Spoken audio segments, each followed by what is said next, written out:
Yes, we do. Do you want to offer it? Sure. Our Heavenly Father, we're grateful for all that Thou hast given us. We're thankful that Thou hast seen fit to look over us and bless us with Thy tender mercies. We're grateful for the opportunity we have to learn and grow, and for the opportunity we have to go to school at BYU. We're grateful for that school and for the sacrifice that brings it into our lives. We ask Thee at this time to bless us with Thy Spirit. Please help us as we study, that we may study the correct things, and that we may identify areas in which we need to improve before we take our exam. And that as we take our exam, that we may feel good about those results. And we say these things in the name of Jesus Christ. Amen. Amen. Thank you.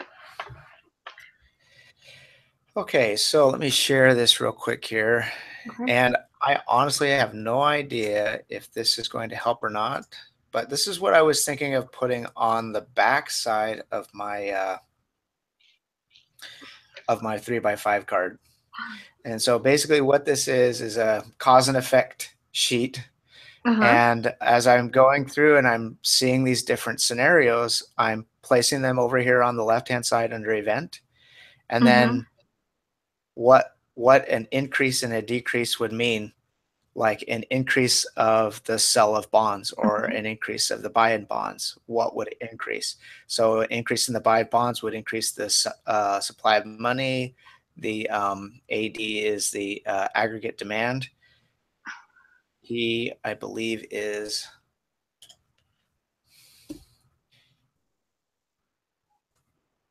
Hang on. That's okay. I meant to look that up.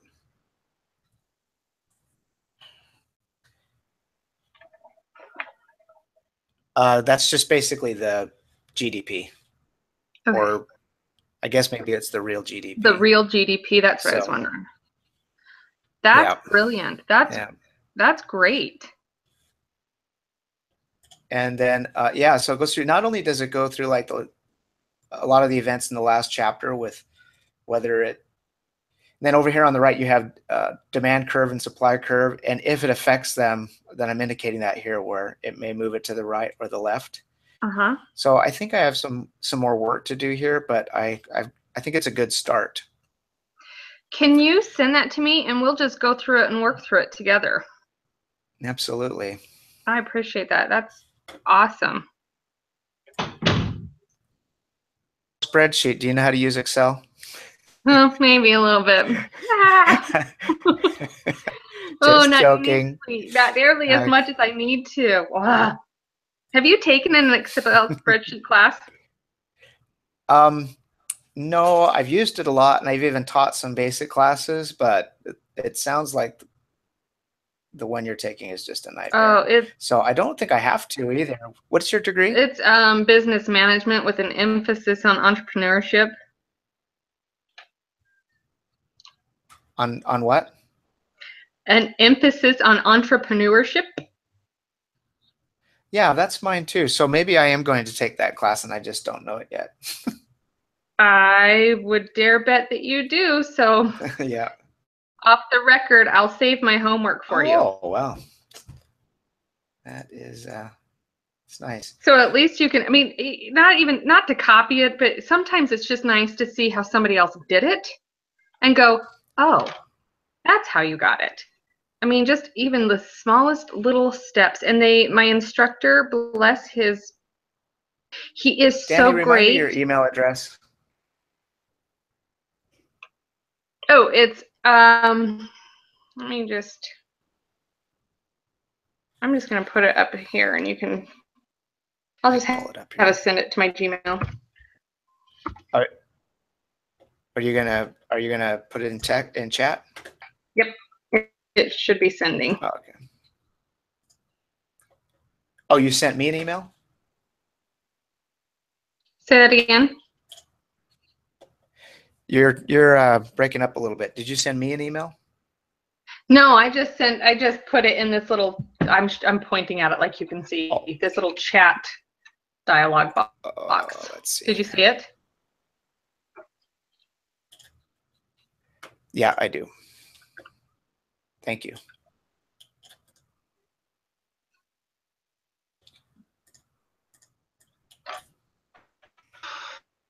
I'm going to send this out to everyone as well after we're done here. Okay. You know what I also have? Just and I'll send another one of these out as well. But I also have tried to put it on a 3.5 PDF here. I think it's right there. I'll add that as well. Okay. Or a 3x5 card. Awesome. I wish they'd let That's us what take it looks like. a couple of 3x5 cards. Yeah, what I thought I would do is I would put this on the back of one of the 3x5 cards, and then on the front, any and all equations that we come up with that we're going to need. Yep, I think that's a good idea. My last one that was like not even useful because I went off of the book. I had stuff from every chapter. Just I had it packed from every chapter, and nothing was on the exam. Yeah, I think that as far as the definitions, I'm going to try and memorize those as much as possible. But the harder things for me are the equations. Yep. So even if I have the equations, they're still difficult. Yep. No, they are. That's why if I can, I like to try and put like little examples, like walkthrough examples of how to do it. Uh-huh. I don't know, but that's a lot to Have you fit been into. through those? Go ahead. Yeah. I was going to say, have you been through all those videos that Brother Spalding posted yet? Not yet. If you have a chance to, I'd recommend doing that. It's a lot easier to understand. I mean, some of the things are still difficult to understand, but it's much easier than the reading. Is it by that Gardner or lady? Yes. Or oh, she's great, right? Yeah, she did mention in the last one that she was gonna create a exam review video, but I have not seen that she's done that. So maybe she just created it and shared it with her class. That's unfortunate because she's really, really good. Okay. Yeah, it's been very helpful for me. Okay, well then that's what I'll do tomorrow. Okay, let me just refresh and see if I can get this to open up. Come on.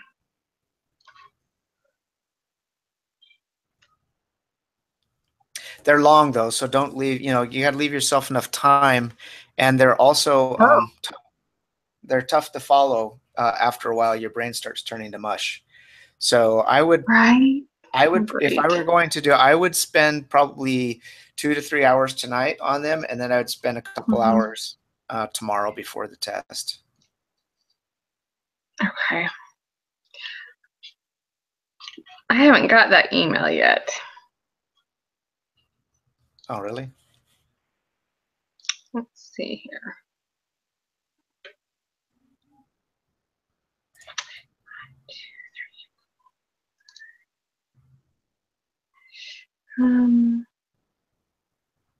Maybe I shut down my. No, it should have sent. Of course, I'm on a slower internet connection today. I do too.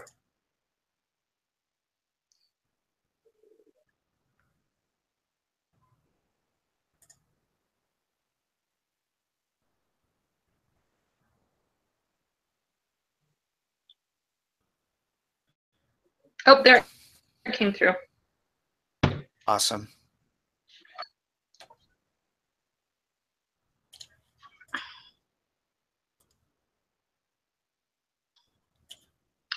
Okay, I've got it. So, here. So just a disclaimer on this thing is that it's not guaranteed to be 100% correct. So as you go through it, double check me. And that's all right. So government prints too much money, price inflation, value of money decreases, and it doesn't shift the demand curve. Is that how I'm reading it? Am I reading it right?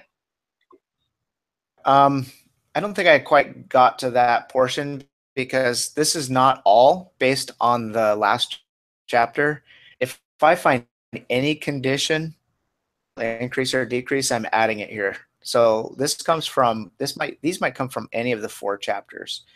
Now, based on that question, government spending, or did you say government spending or government creates too much money? Too much, prints too much money. So in that case, that would shift the, what's that one that goes straight up in the middle? Okay. What is it called? Well, that is the money supply. Isn't that what it's just called, is money supply? And that doesn't fluctuate one for the other. Right? Yeah, but I think it's the, is it the money supply long run? Because there's the short run money supply as well. I think I have that in my notes here. Okay. Yeah, it is the money supply. Okay, let me. Money supply. So the primary way that the government moves the money supply intentionally is through selling and buying bonds. Uh-huh. So I think that that's important to remember. I know it's been emphasized many times that that's like the primary way, the number one way. Yep. Yep. So really quickly before we get too far, our exam is on chapter 16, 17, 20, and 21, right? I'd have to look it up. I do know that it is lesson 10, 11, 12, and 13. Okay, yeah, because it's lesson 10, 10, 11, 12, and 13, isn't it? Yes. Okay, yep, so that would be those chapters. I'm just trying to open the book, too, so we can have that along with us.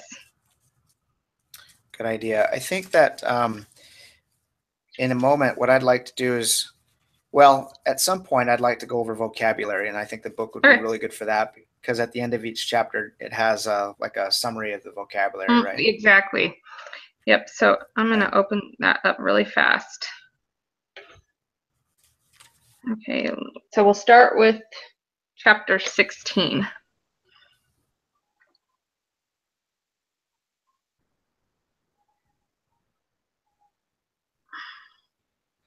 And yeah, so I think you're referring to the long run aggregate supply curve, which is straight up.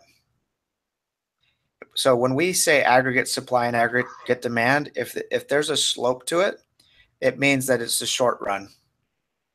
But if it's straight up, then it's indicating that it's the long run. So, okay, say that one more time. If it's got a slope to it, that's in the short run. And if it's straight up and down, that's the long run? Correct. And by the way, the difference between the two, that triangle between the two in the top right. So if you have it like this, okay, and this is it's probably backwards for you, but this is our aggregate supply over here. And then you have the long run going straight up. You see that triangle up here in the top?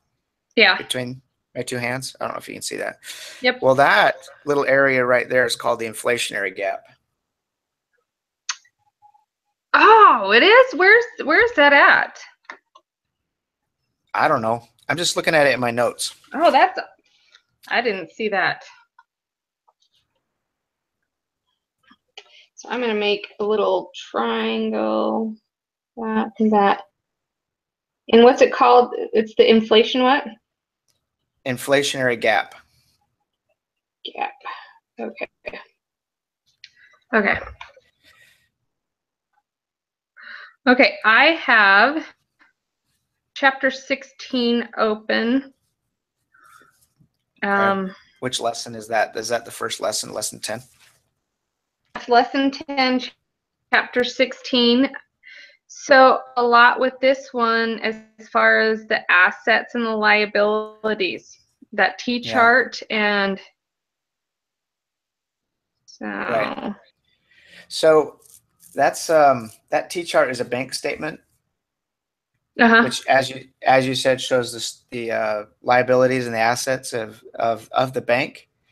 And those two sides are supposed to match each other. Exactly, but I can't remember, I can't keep straight how one will affect the other. Like, well,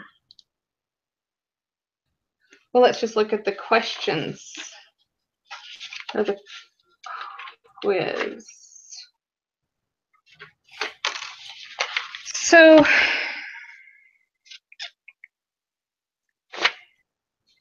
maybe this one wasn't as hard. But if the reserve ratio is 5%, then $500 of additional reserve can create up to, do you remember the equation for the reserve ratio? I have it here. So the reserve ratio. Are you talking about the equation for the money multiplier?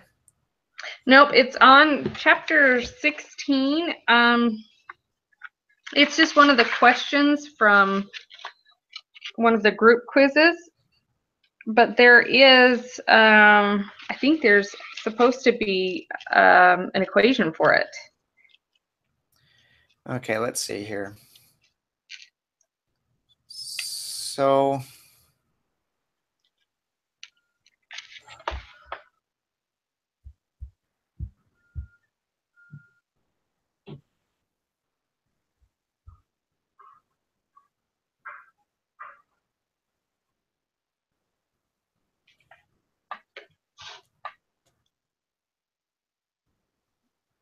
I think the reserve ratio, isn't it? No, that's the money multiplier. The reserve ratio is just the percentage that they have to keep in reserve, right?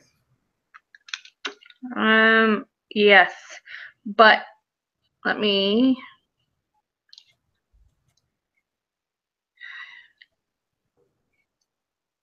I believe that's what it is. Let's see. Yeah, here. the reserve ration or R equals the fraction of deposits that banks hold as reserves.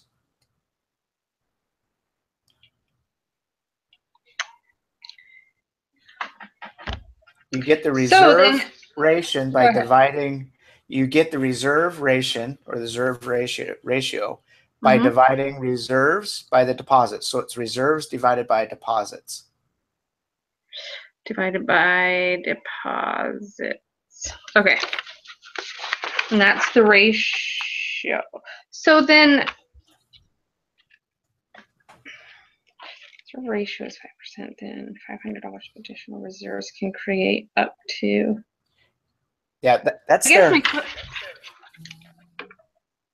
My question is, so, but how do you use it? So let me just, like this question that we had on chapter 16 group quiz. It says, if the reserve ratio is 5%, then $500 of additional reserves can create up to, and the answer was $10,000. So my question is, how do you use the reserve ratio? So that question uses the money multiplier. So the money multiplier is the equation that you use to figure out how much money that you can possibly get by loaning out your reserves.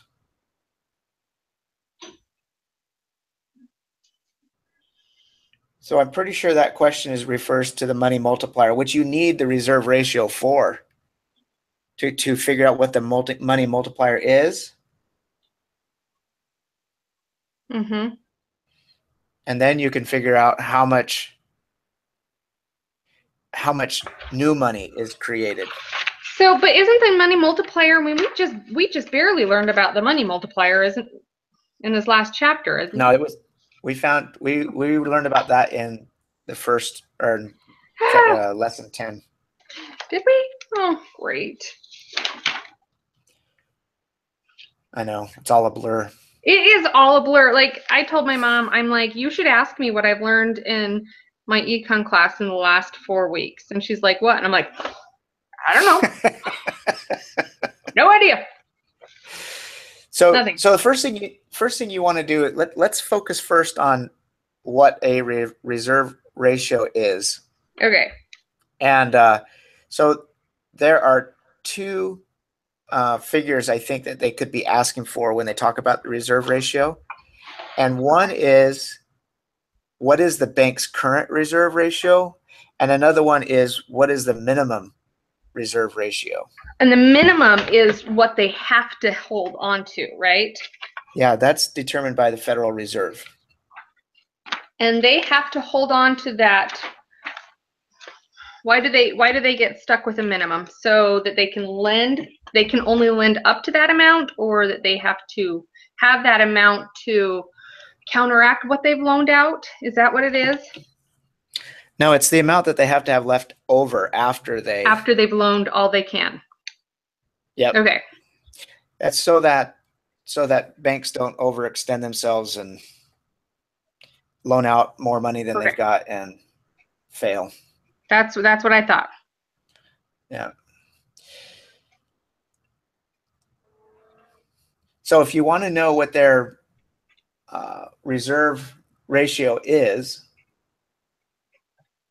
what you'd have to have their statement, their asset and liability statement to figure that out. And then you just divide reserves by the deposits. So reserves divided by deposits, reserves over deposits. And that should be something I think that goes on the 3.5 card. I do too. Or the 3x5. 3x5, thank you. 3.5. I knew what you meant. Reserve divided by deposits equals reserve ratio. Yeah, but that's different than the minimum reserve ratio. So unless they've loaned out everything they can, and then they're the same. Yeah, exactly. So then what's the so how do you get the minimum reserve ratio? It has to be given to you. Oh, that just has to be given to you? Okay. Because it's provided by the Fed. There's no way you can figure it out by an equation. Okay. Okay, so do you want me to just maybe go to the summary page of the chapter and we can? We could do that. I did want to kind of go over the you go for it. Money multiplier effect, because that's another equation that we're definitely going to want to have. Yes. And that equation, I'll put it in chat, but I'll also, hey, when we share this, will it share chat as well? I think it does, right? I think it does. Yeah. Okay. Oh, there is the money multiplier right there in chapter 16. There's the equation for the money multiplier. It's 1 divided by the ratio. And then you take that ratio. Now the ratio meaning the reserve ratio, right? Yeah. Yes, whatever that is. Okay. Okay. And then in this case, that was 10. Okay. In the thing that I pasted there. And then you multiply whatever the reserve ratio is times 100. And that gives you how much money can be created. But the actual money multiplier is 10. Okay. So your money multiplier will be something different depending on whatever your ratio is. So in this case, the ratio instead of let's see here, 1 divided by R, let's say it was 1 divided by 0.5. Perfect. Then what would the money multiplier be?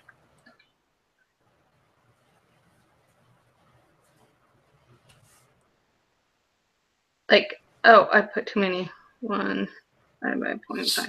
It's just 2. Right. And so you take the amount of money and times it by 2, and that's the amount of money you can get. That's the amount of money that's the total possible amount of money, the new money it can generate. But it's tricky because when you do that equation, Mm-hmm. you then have to subtract the original amount. Oh. Let me pay it. I'm pretty sure that's the case. So I'm going to paste an example here. Okay. Okay. So let's say the money multiplier is 5 in this example, and the amount deposited was $50. Okay. Well, 5 times 50 is 250, but the max increase is 200 because you subtract the original 50. Wow. So does it say why they subtract the original 50? She said the minimum, let's see here. It's because, let's think about it. It's because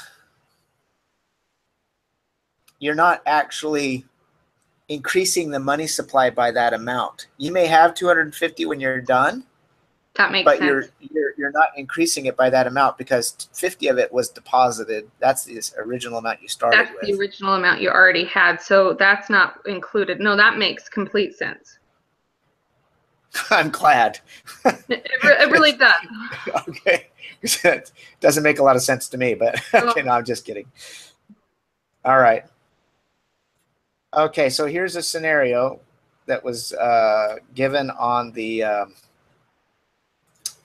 presentation. Okay. And I'll post that in chat. Okay. You deposit $50 in your checking account. Oh, I think we just went over that, right? In your checking account, what is the maximum amount of money supply that could increase with a Federal Reserve requirement of 20%? Okay, so you got to figure out the ratio by doing 1 divided by 20, right? Yeah, so 1 divided by the rate, which is the 20%, right? Mm-hmm. So 1 divided by 0.2. So that's your 5. So your is that your reserve ratio is 5 then? That's the money multiplier. Oh, that's the money multiplier is 5. Mm-hmm. The reserve ratio, I guess, would be 20%. Yeah, the ratio is the 20%. Okay, you pause it. Right. So then you times your 5 by your $50, right? Yep, and that's how we got the 250 from before. Yeah, but then you minus out your original 50. That's what she said on the video. Sounds good to me. Yeah.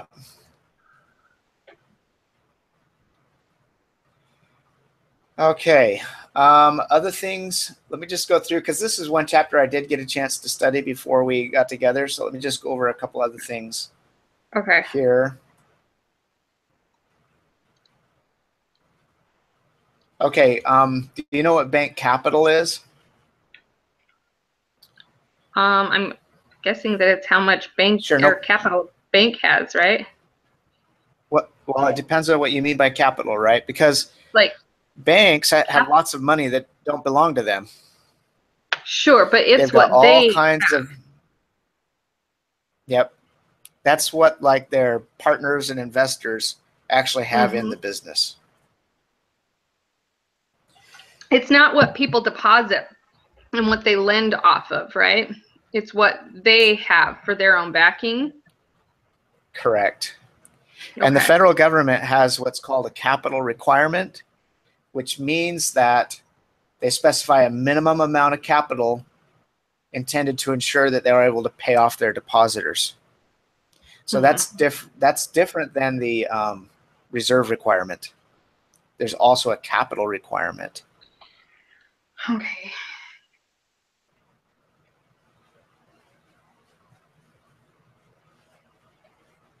And reserve requirement. Okay. So what happens is when they start losing money, the bank starts losing money, their capital becomes less, and so it means they can't loan out as much as they did in the past, and that's called a credit crunch.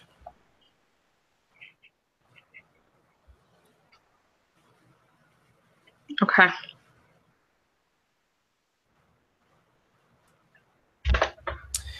Okay, this chapter also talks about the primary tool that the Fed uses to influence reserves. And that is, as we talked about before, buying government securities and bonds.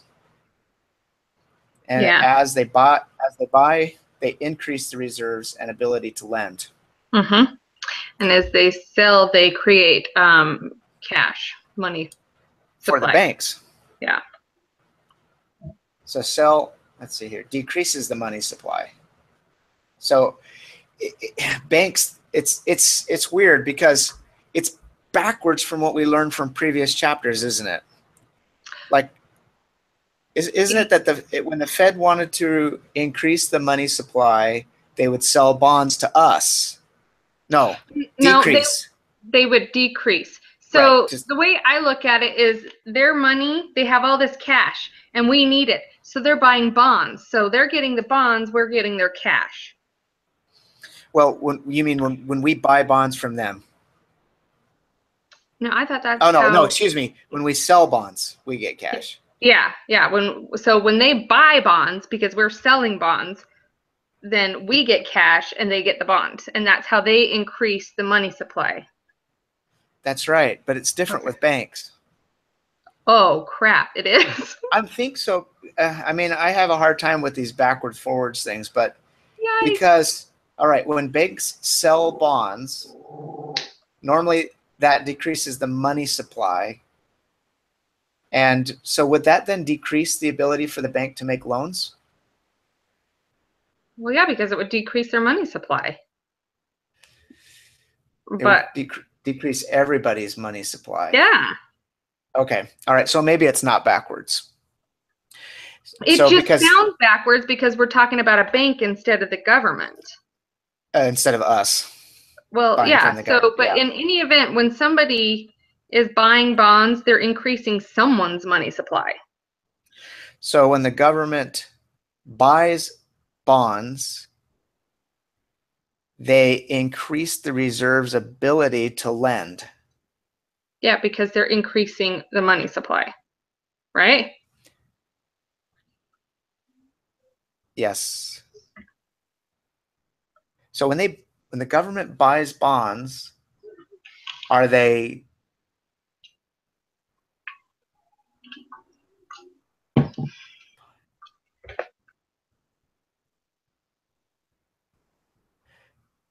Uh-oh. They're buying them from us, right? Or from the banks? I don't know. I just always assumed that they were buying. I didn't really question who they were buying them from. I just knew that when they buy bonds, it increases the money supply. And when they sell bonds, it decreases the money supply. Yeah, I think I'm just getting mixed up in the perspective, right? Like if I buy bonds, then it's decreasing the money supply. Yeah, but don't do that. I know, right? Yeah, don't do that.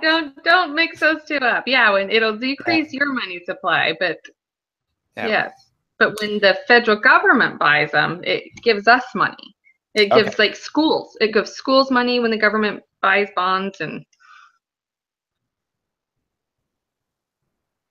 Okay. All right. There's another thing here that we want to make sure that we know, and that's fractional reserve banking. Let's see here. If a bank loans out, okay, we already talked about fractional reserve banking. Which one is that one? It's just earlier in the chapter. Okay. Now it's just explaining, but the money supply is consumption plus D, which is demand? Demand. Yeah. Okay. I don't think that's a terribly important equation. Consumption is, no, what did you just say? Some consumption plus. I said C plus D equals money supply. D equals, okay. That's pretty easy. Okay. Anyway, this is how the banks make money, or not make money, but generate new money, is through the fractional banking system. Okay. Do you understand how that works? No. Okay, so let's say that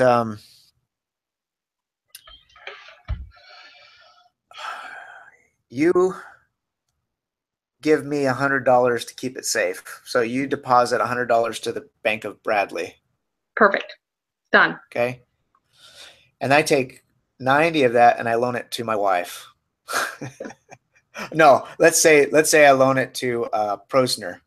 Okay. Okay. Well, your money is still in the bank, right? As far as I know, as far as well, my statement says, you still have access to it, right? I still have access to it. Hopefully. Right. And it's still money, right? It still belongs to you. Yep.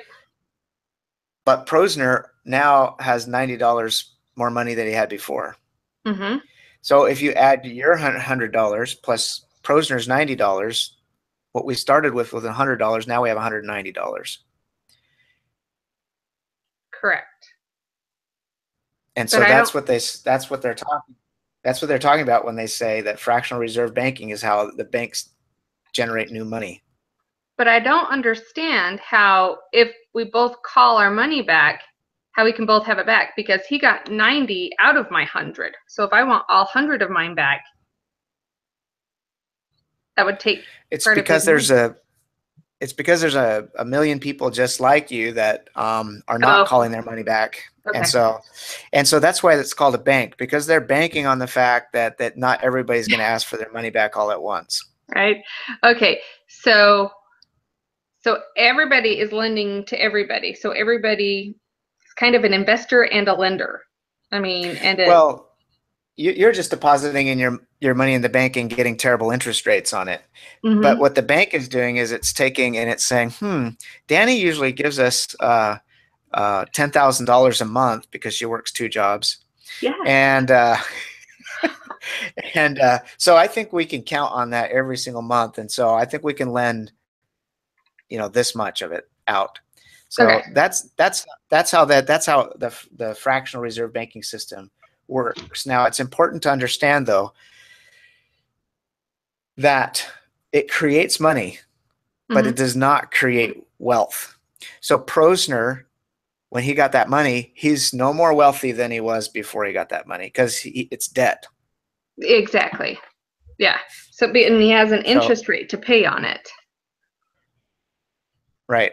Which does create new money, actually. It does. That's money that doesn't. Yeah, that's we didn't really get into that in this class, but that's money that didn't exist before, that the bank is just generating out of thin air. Exactly. Lucky bank. So that, I think, is probably a question that is pretty much guaranteed to be on the test, and that is the one about how fractional banking system creates money but not wealth. Okay. Because we've seen that a couple of times before.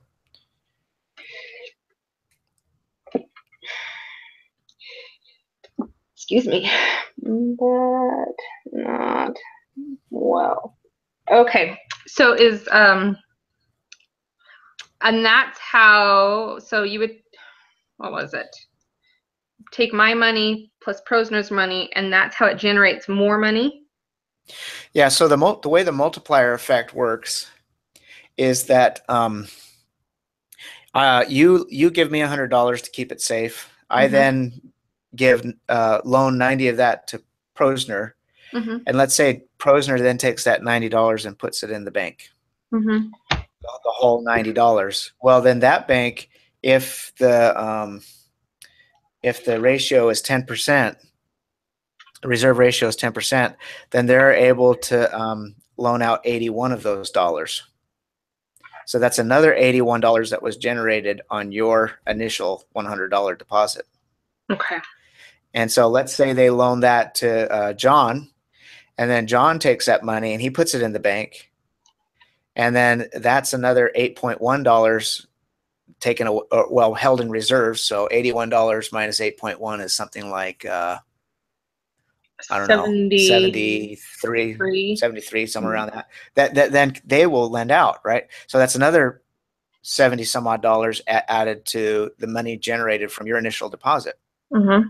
So if you take that and you go all the way down the line, that's what the money multiplier figures out. Okay, that makes based sense. on the reserve ratio and that equation that we have. You should be able to figure out the total amount of money that can be generated through that, because you're going to get a multiplication factor. Okay. 10 makes sense? Yeah. Okay. All right. So do you have the end of that chapter summary up where you can kind of go over it and see if there's anything we missed? Yep. Let me just pull it up really fast. So there's key concepts. Let me find the summary. Okay. Let me just share my screen.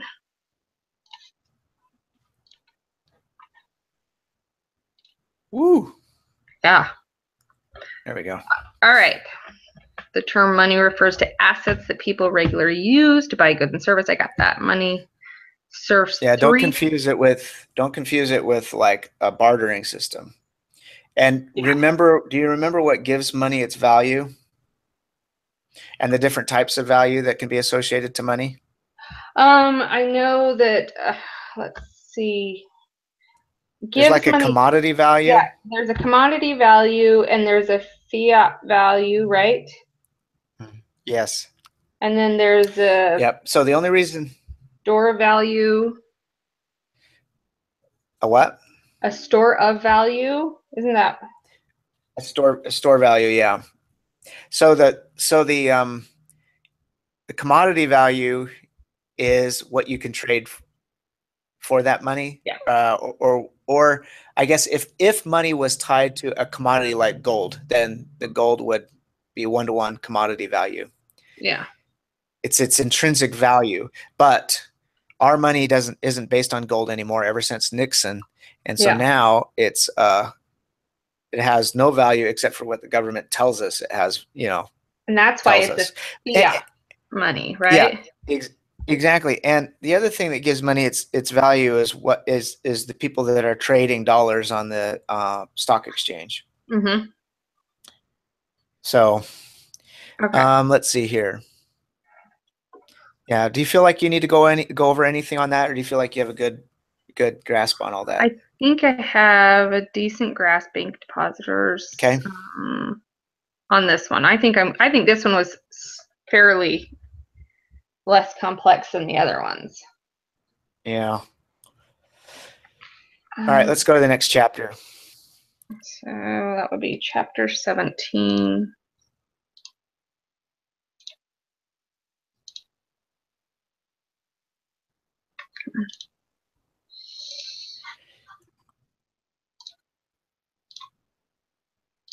So far, I've been able to explain quite a bit of this, but it's going to start going downhill from here. You've been really good. I've been like super impressed.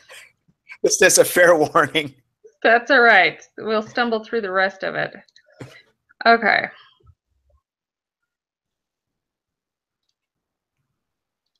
All right, let's go to the classic theory of inflation.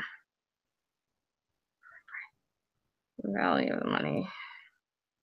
Effective monetary injection. All right, if you can just start where you want to start.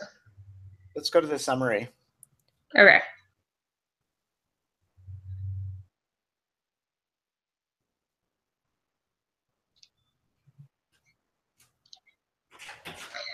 The overall level of prices in an economy adjusts to bring money supply and money demand into balance.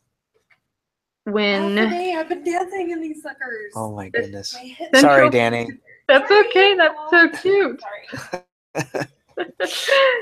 When the central bank increases the supply of money, it causes the price level to rise.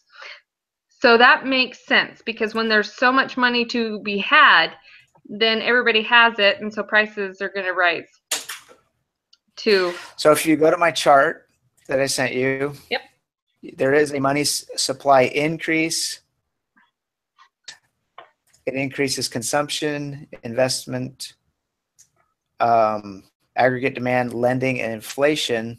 Mm-hmm. But I don't have price on there, so I'm going to add price as well. It increases price. Thought I had added that.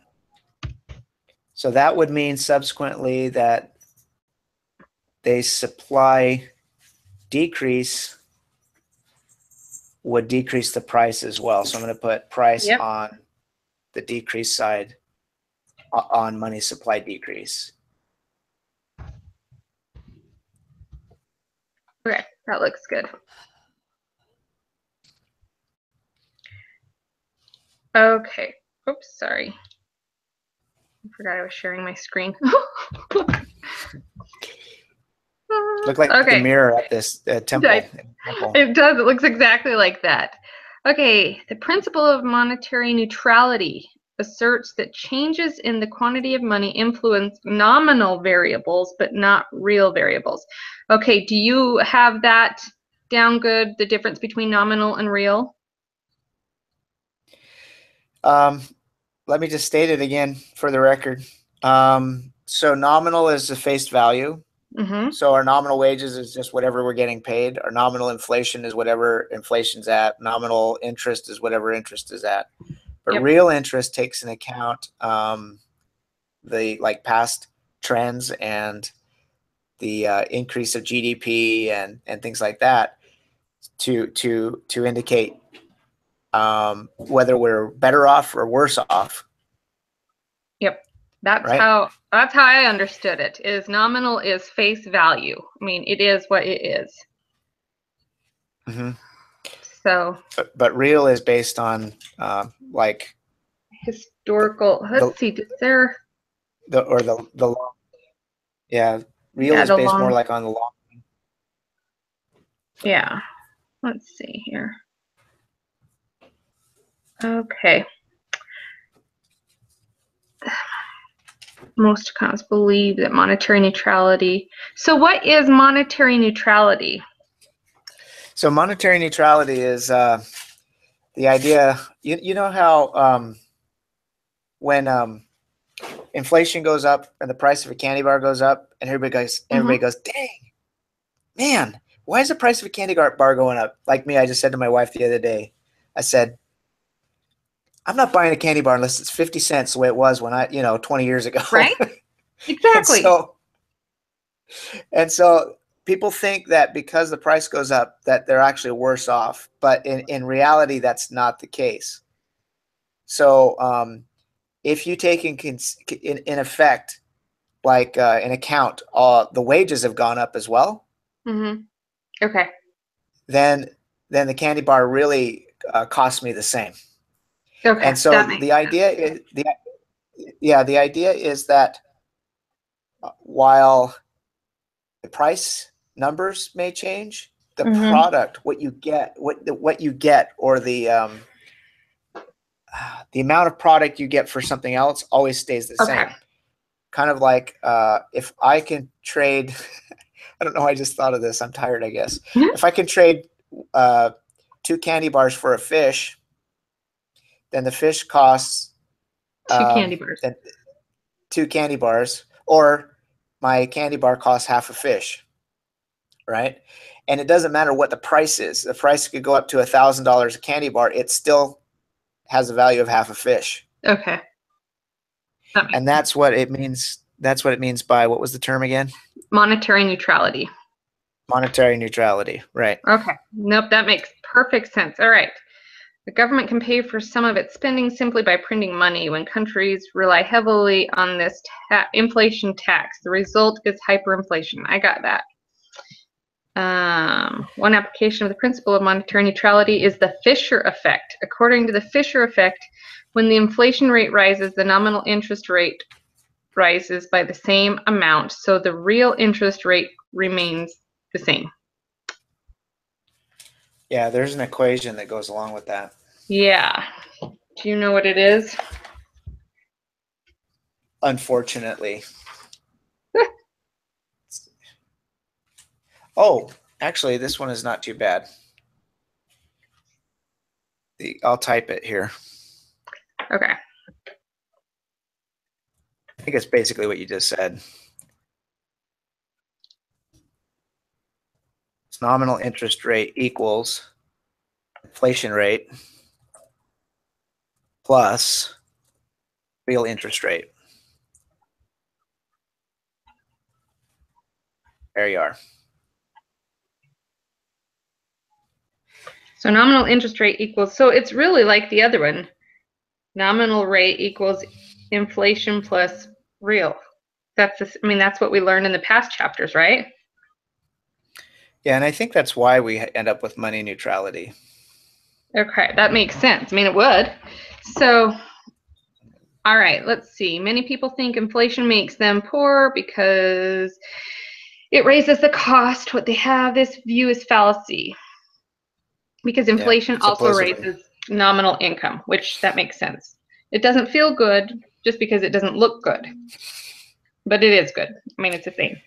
All right, economists have identified 6 costs of inflation: shoe leather costs associated with reduced money holdings, new costs associated with more frequent adjustments of prices, increased variables of relative prices, unintended changes in tax liabilities due to non-indexation of the tax code, confusion and inconvenience resulting from a changing unit of account, and arbitrary redistribution of wealth between debtors and creditors. Many of these costs are large during hyperinflation, but the size of the costs for moderate inflation is less. Did any of that make sense? A little bit. So, so money holdings, the costs of money holdings. Okay, so basically, when you're talking about money holdings, you're talking about money that you put in the bank and you leave it there, right? Mm-hmm. Mm-hmm. So the cost of doing that is inflation. Yes. So if you put it in there 1 year and 5 years later you take it out and inflation has made it worth less than it was when you first put it in, then you are in the negative. Yep. And the shoe leather effect has to do with when inflation is so high that people are not keeping their money in the banks. So what did it say about shoe leather? The back and forth? Yeah, the back and I keep forth word thinking, about the shoes. yeah, I keep thinking of the example of the gentleman that was in an economy with hyperinflation, and he would get paid and it would go into the bank, and he would immediately go to the bank and withdraw it, and he would convert it into some other currency. Mm-hmm. Because their currency was falling so fast that if he waited a day, that it might be, might lose 20% of it. Yep. So that's what I think about that. Yep. What else do we have there? The menu costs, that's just changing your menu constantly, changing, having to redo menus and redoing because your prices are changing, right? Yeah. Yeah, the cost associated with remarketing everything. Nowadays, it's not as bad. When you're online, you can just change it. It changes everywhere, and it's really cheap. But but still, like if you go to a restaurant, they have those menus. I was at a restaurant. Go ahead. Go ahead. I was going to tell you. No, go for it. Unrelated. No, let's make better use. No, go for it. No, it's okay. All right. So increased variabilities of relative prices. I'm not sure what that means. I'm wondering variabilities of relative prices. I don't know. I can highlight and say read text. Does it what? I don't know. Oh. Does that just mean like rapidly changing prices? I don't know. And then this one is unattended changes in tax liabilities due to non-indexation of the tax code. Okay, that relative prices, I'll tell you what a relative price is. And it has to do with what we were talking about before, where So whenever you say relative, you're talking about two different products. So what is the price of this? How does the price of this product relate to the price of that product? So Okay. one, and I think the example they used in the PowerPoint was one pizza for $10, and then a compact disc was $15. And so a compact disc was worth 1.5 pizzas. That's the relative prices. Okay. So if you have increased variability in relative prices, then I guess you have a lot of fluctuation in That's that. That's what I would assume. Mm-hmm. But I know that that's what relative prices are. Okay. Well, that's good. I mean, at least I know that much of it. What about unintended changes in tax liabilities due to non-indexation of the tax code? Yeah. So if I remember from the reading, this is going back a little bit. When we do our taxes, there are some kind of and this might be in the later chapters, so I apologize, Danny, but with the tax code, there's like some automatic things that kick in to try and gosh, what's the word? So in other words, because the tax code is written so that if you don't make a lot of money, you don't pay a lot of taxes, then they're trying to, that's one way of trying to spur the economy. But it's one that's built in, right? But there are other situations where the taxes are the same for everybody, and they end up hurting the poor or something like that. Do you remember reading anything like that? Yeah, kind of. It's coming back to me. Sorry, I have to get my computer charger. It's dying on me.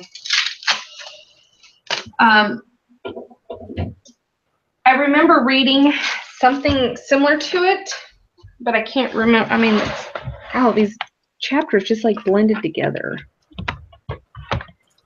Okay.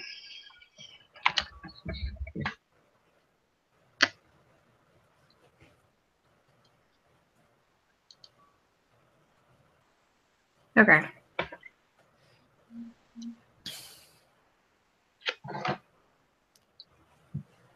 Non-indexation of the tax code. Let me Google that real quick and see if it helps. Okay.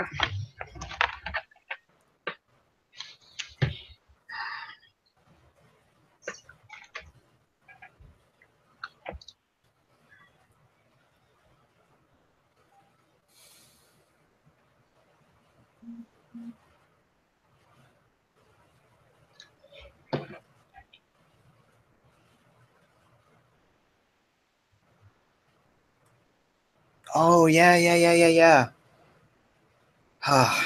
So, do you remember where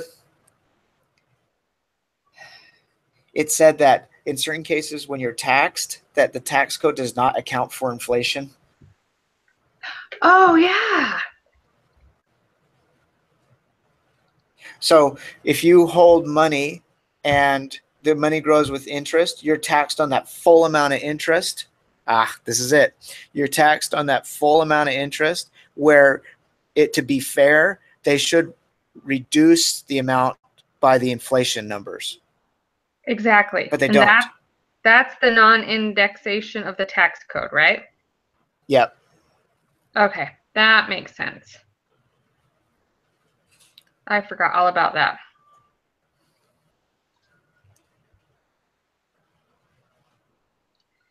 Okay, so confusion.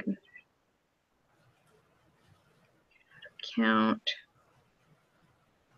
The arbitrary redistribution of wealth between debtors and creditors. Is that with the inflation? Sometimes it works well for debtors and sometimes it works well for the creditors, depending on where the inflation was at? Yes, I think so. Okay, Yeah. that's what I thought. Many of these costs are large. Okay. I think all of these have to do with inflation. Yeah.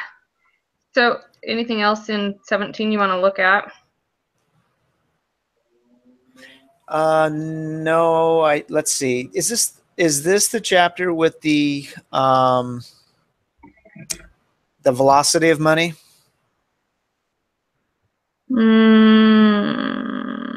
Look in the key terms and see if velocity of money is in there?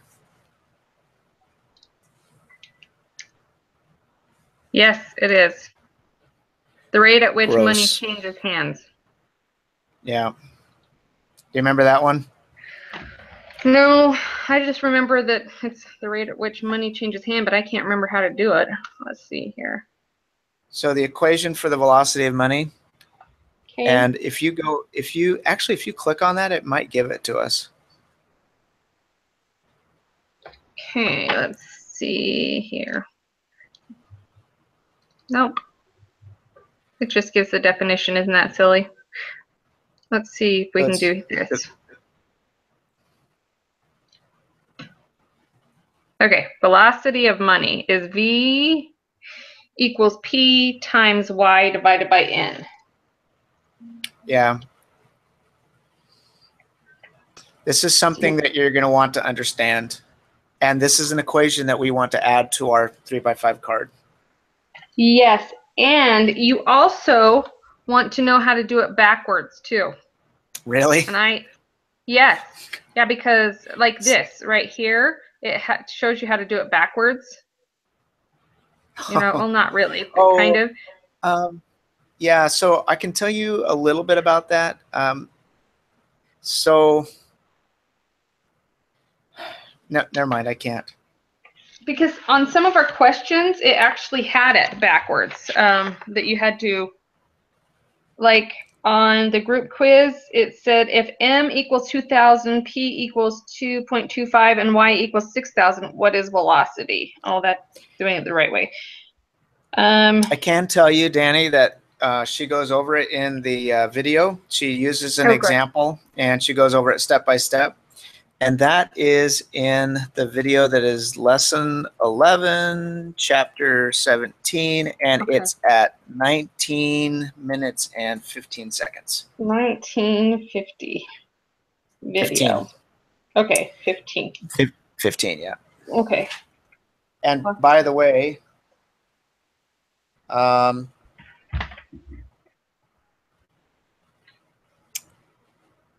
wait a second. I'm sorry. That was incorrect. The location is at 15 minutes and 44 seconds. Okay. The other, yeah. Okay. The other one, the 1915, yeah. That one is an equation called the quantity equation, which uses the velocity of money in that equation, which is used to determine a percentage increase. Okay. And that one is at 1915. So there's another equation there that's very similar. There's, I think, just one more step that they go through. That might be the backwards thing you were talking about? Yeah, that one might be the backwards thing, but it's more like V and M times, so I can't remember, but I was just looking at it. So, okay, well then that's good to know. Yeah, there it was, and there it was gone. Okay. So, all right, are you ready for chapter 20?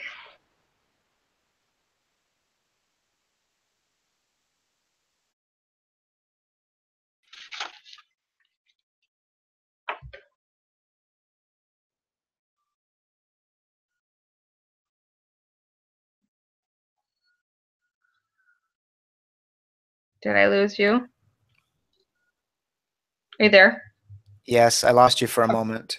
Okay. Yeah, I looked up and I was like, oh, where did he go? Okay, so chapter 20, are you ready for that one? No. Ugh, me either. No, it just got harder and harder from there on out. Yeah. Whoa. I can't see your screen anymore. Oh, you can't? Okay, let's see here. No. I think it's just because we lost bandwidth for a minute. Okay.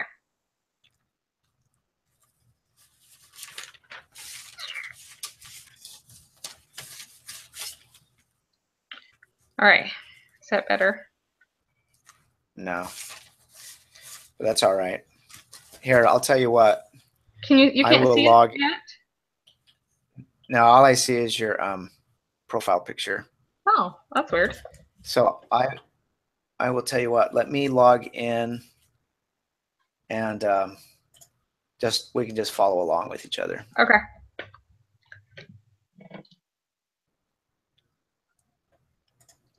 But if you could continue to share your screen, then perhaps those watching this later will be able to see what we're doing. Okay. Okay, iLearn.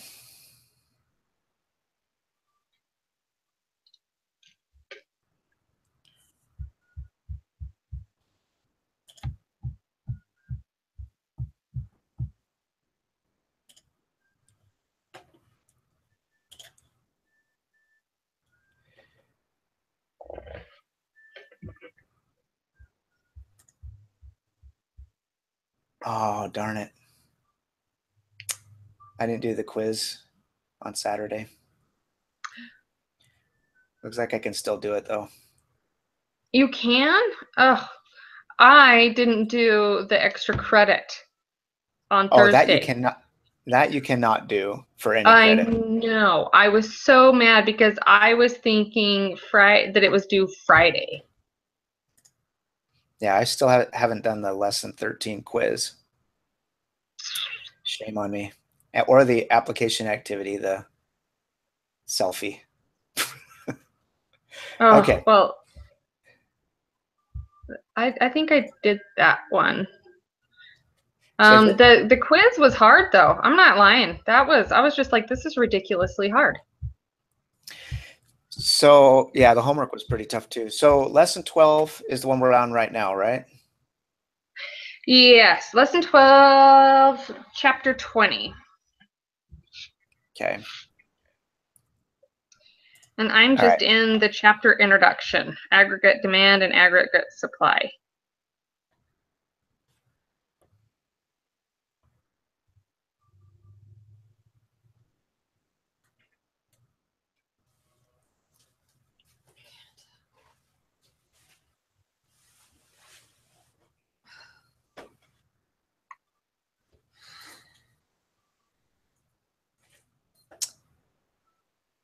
It's taking its sweet time. That's okay. I have no place to be. Okay, I'm there.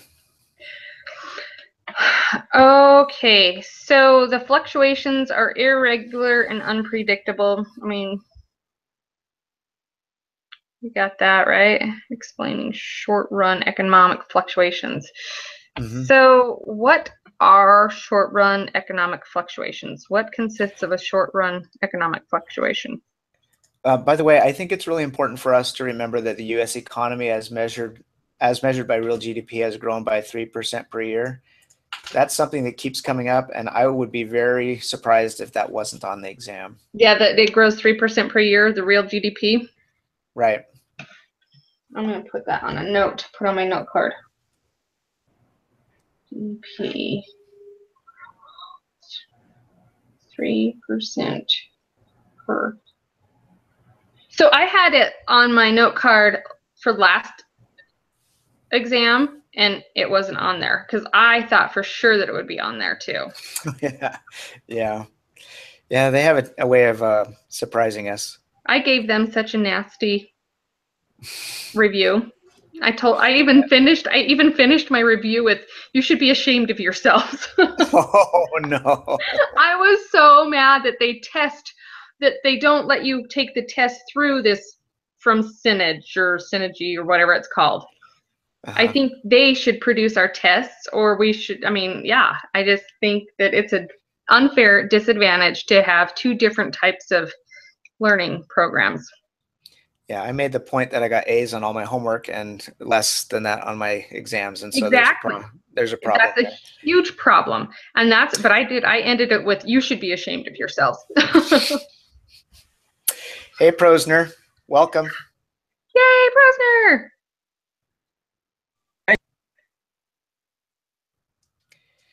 So Prosner, we have been recording, And so you can, when we're done here, you can go back and catch the last hour. Okay. So we've done the first 2 chapters. Now we're getting into the really hard stuff. Okay. Blech. So things will probably slow down quite a bit here. Yeah. Okay. Prisoner, can you see my screen that I'm in the Principles of Macroeconomics book? Can you see that? No, I just see a picture. All right, let me try sharing then. Okay, you try sharing yours.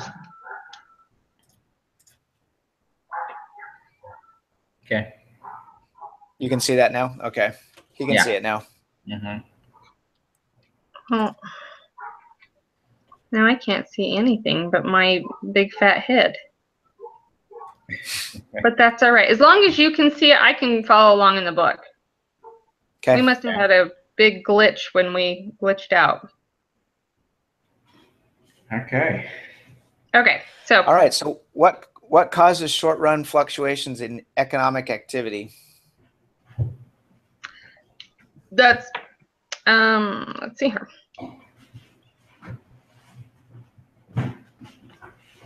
Beginner model. Okay, that's the assumption of classical economic. I don't know.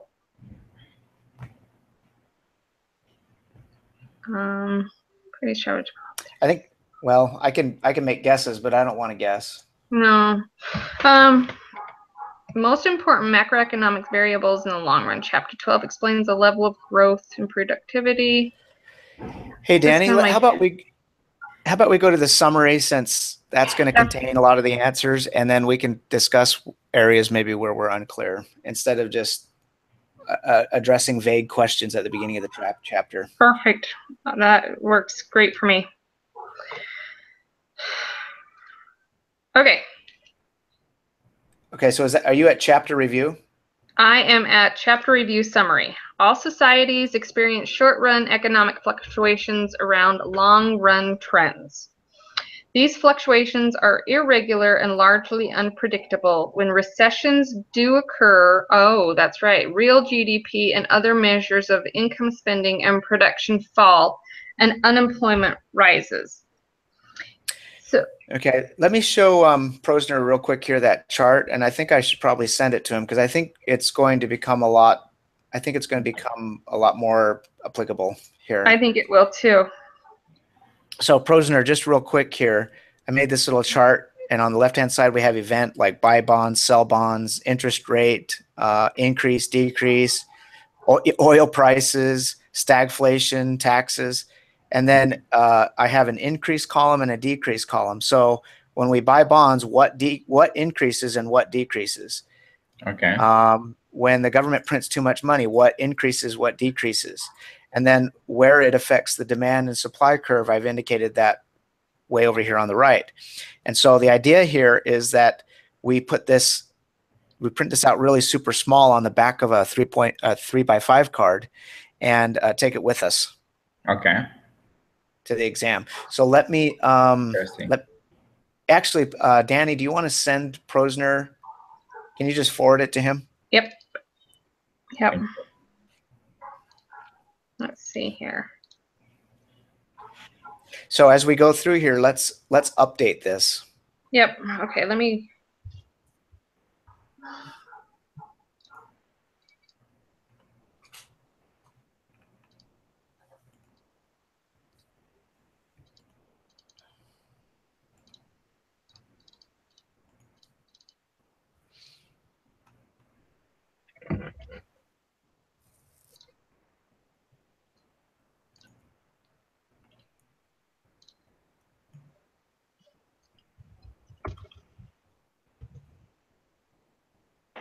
Let me forward it to my BYU account so it'll be easier to forward to Prosner.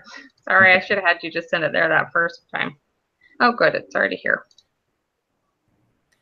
I've got like 7 different email accounts and 3 different right. I use for those accounts. So sometimes it's crazy. Sometimes it's tough. Okay, Prosner, I'm pushing send right now. Okay, thank you. Yep. Save.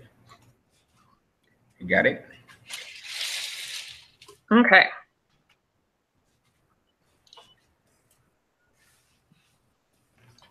Okay.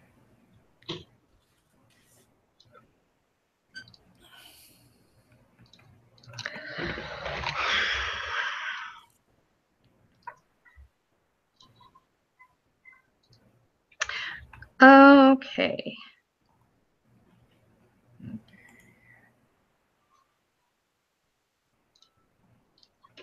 Okay, so everybody's got it. We're all on the same page. Yeah, I think so. Okay. So, short run economic fluctuations. Well, one of them right off the bat is recession, right? I mean, isn't that what they were asking? Yes. So if we There go to the was- chart, let's make sure recession is on there. I don't think it is. There's recessionary gap and there's recessionary gap fix, but let's put recession on there as well. Okay. Yes, recession. Insert. Session. Price increase. Okay. Am I still sharing my screen? Okay. Hang on a second. Insert recession. Okay. So during a recession, what increases? Let me go back to my book. Unemployment. Unemployment increases. And then under decreases, put real GDP, spending, production. Decreases.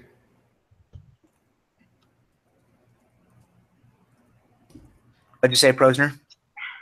I said you said during recession, employment decreases. Increases. So the first column B, is increase, and column C is employment. and column C is decrease. Yep. So unemployment increases, real GDP, spending, and production decrease. Okay.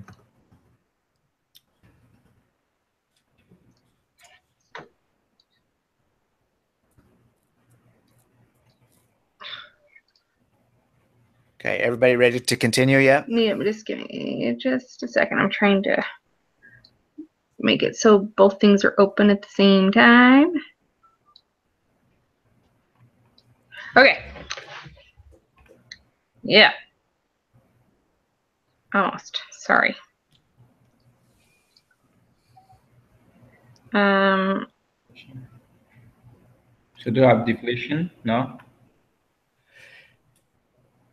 So I'm just deflation. Not yet. no. So okay.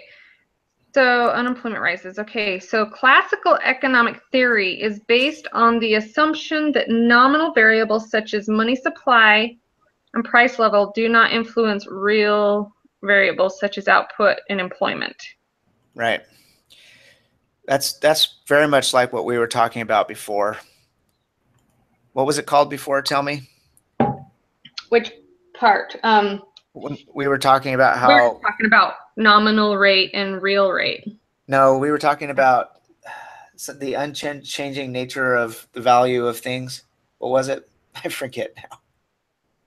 If I saw it, I'd know Like it. the fractional reserve, or No. Just that while the price of something may change, that its value stays the same. the Fisher effect. Yes, but that's not the term I was after. Sorry. But yeah, it's the same. Where as inflation increases, the price may increase, but it like the and the buying power will decrease for the dollar. Yeah, what was that? There's a term for that. The monetary neutrality. That's it. Monetary neutrality. Okay. Yeah. Yeah, Sorry. that's what I was trying to think of. Yay. Okay. All right, let's continue. All right. Most economists believe that the assumption is accurate in the long run, but not the short run. So all economists analyze short run economic fluctuations using the model of aggregate demand and aggregate supply. So really fast, what is the definition of an aggregate demand and aggregate supply? Is that what's, I guess I don't understand aggregate. So aggregate means the combination of everybody together. Okay, that's So- what I was thought, but I just wasn't sure. So if I understand it correctly, aggregate supply is the supply of money. So that, And okay, aggregate demand. Aggregate demand is consumption, investment, net export, and Import. net exports and imports, consumption's demand, and what is it? It's CI. There's one. Oh, government spending. government spending and yep.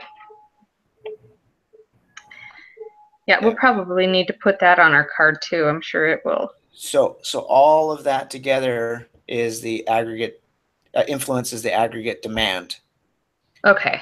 So Okay. you're either gonna move the supply of money right or left, depending on whether you're increasing or decreasing it or decreasing it, and then you're also going to move the aggregate demand curve right or left, depending on what happens with investment or government spending or consumption or net exports.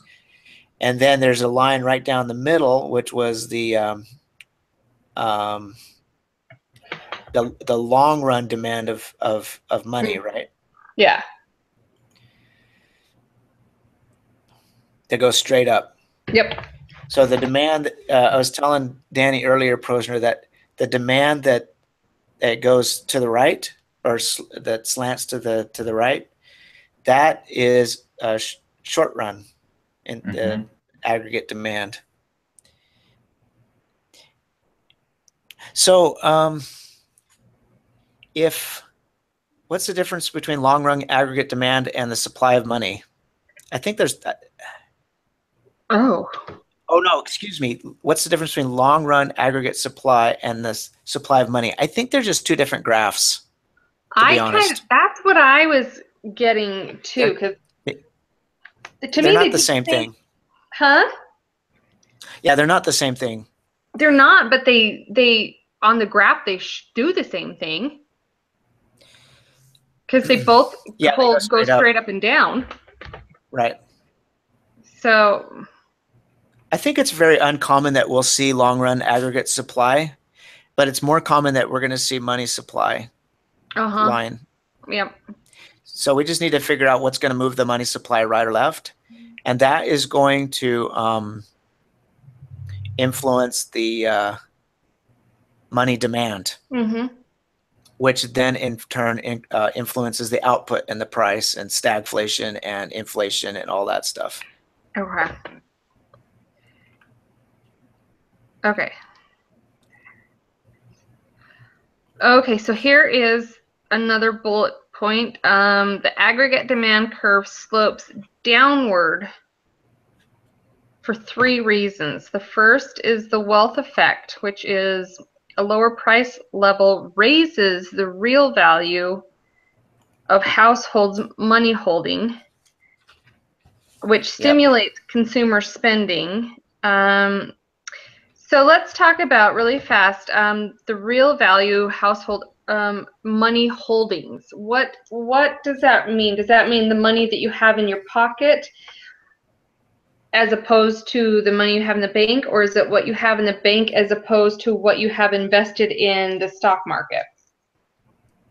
I think when it's talking in this sense, and correct me if I'm wrong, but my guess would be that it's talking about your money that you do not have invested. Okay, that's kind of what I was, thinking is that it's what's in the bank that you can easily get to, or in your pocket. Just it's not invested, right?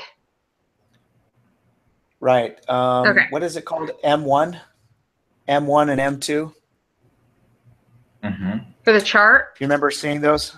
You remember seeing those before, M1 and M2, and what the difference is? I remember seeing them on the charts, but I don't remember what the difference is. So So M1 is more liquid. So you're talking about, yes, I do. M1 is liquid. yeah, cash, checking account. Yeah, and I think, M2 is the like M2 is like your savings yes, stocks it's, and bonds and stuff yeah, like that. and investments, right. And do you Okay. guys remember which has more money in it, M1 or M2? Well, no, I thought it was M2. It is M2. In fact, Okay. M2 also includes all of M1. Yeah, that's what I was thinking. And so it would therefore have to be Yep, it's a lot bigger. more than just M1. Yeah. Yep. Are you okay? All right. So that's the holdings. Okay, which stimulates consumer spending. The second is the interest rate effect. A lower price level reduces the quantity of money households demand. That makes sense because it doesn't take as much to buy your product, right? A lower quantity of money. Yeah. A lower price level reduces the quantity of money households demand. So what you have to have in order to survive because price levels are low. Yeah. Okay. All right. As households try to convert money into interest-bearing assets, interest rates fall. Now, I think I have this on here. Around row 24, I have price increase, and that increases the money needed to buy goods and services and decreases the value of money. Did we learn anything else about that there, or does that cover it? No, I think it covers it. I mean, other than no. Well, it What did it say about interest rates? it reduces the interest rate. So okay, so on decrease, let's add after value of money, add interest rate.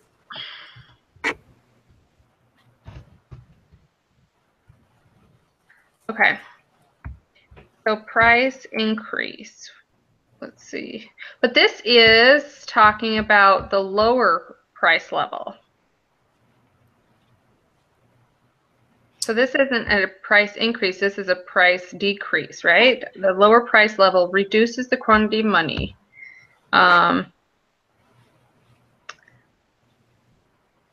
Interest rates fall, which stimulates investment spending. Instead of putting price increase, just put price there. Yeah, I think so. That's a good idea. And then that way it increases the money needed to buy goods and services, decreases the value of money and the interest rate. Yep. That's a good idea. All right.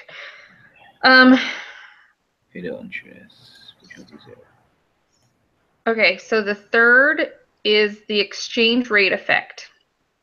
As a lower price level reduces interest rates, the dollar depreciates in the market for foreign currency exchange, which stimulates net exports. So let's think about this.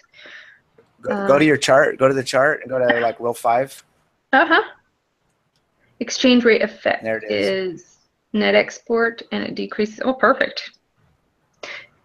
Okay, so the lower price level reduces interest rate.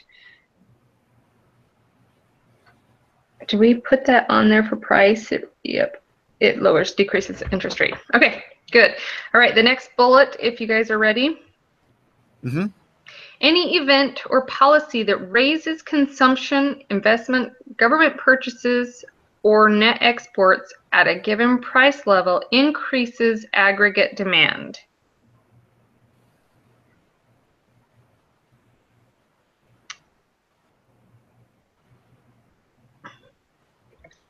Yeah. So remember how we said aggregate demand was consumption, investment, government purchases, and net exports? So there they are again. But we're talking about policies that raise that. Let's see here. We could add it to the list and just put aggregate demand in there. Okay, let's put aggregate demand. And under increase,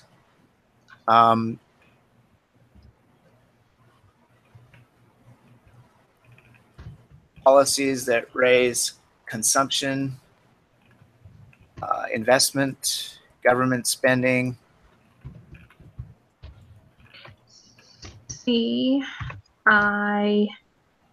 What was government purchase? What was the abbreviation for that? I don't know. I'm just putting G purchase. Purchase or NX. Okay. Oh, I totally butchered policies. Okay, and it decreases. And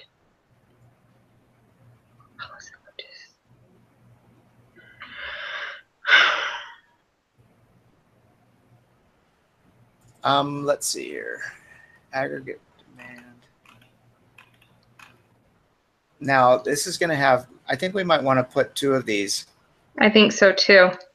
So aggregate demand raised, and that's increased by policies raising consumption, investment, government purchases, and net exports. Decreases is just the opposite, right? Aggregate demand Reducing. reduce would be any event or policy. Yeah. It would be the same thing, just under the decrease. Right? Yeah. Okay. And then to raise aggregate demand would shift it to the right. To raise aggregate demand would shift the demand curve to the right. Mm-hmm. And to reduce it would go to the left. Right. Posner, can you still see my screen? Yes. Okay. So I'm going to put here.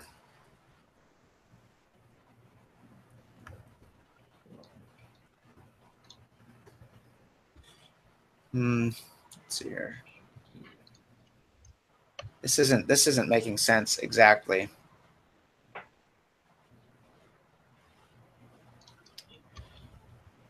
It's almost like we need 2 of them to show that it can go either way depending on what you're raising it or you're lowering it.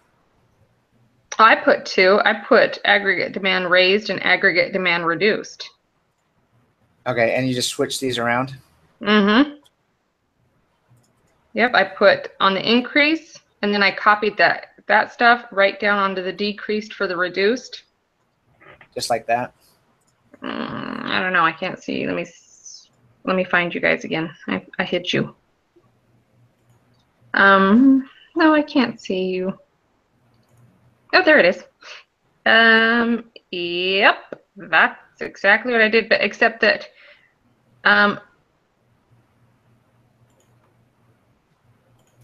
you have it in both areas, on all 4 areas.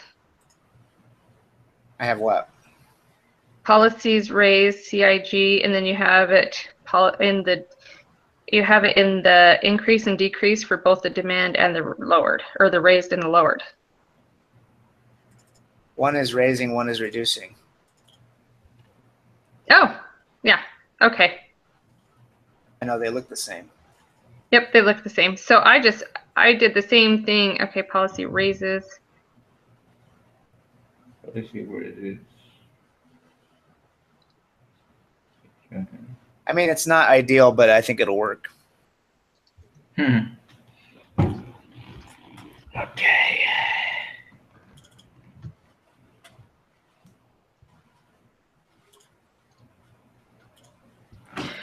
Okay. All right. Yep, I just did what you did. That's a great idea. Okay. All right. Okay. So, all right, bullet point, the next one. The long run aggregate supply curve is vertical. Yeah, it is vertical. Okay, I was getting horizontal and vertical mixed up. Sorry. In the long run, the quantity of goods and services supplied depends on the economy's labor, capital, natural resources, and technology, but not on the overall level of prices. Why is that?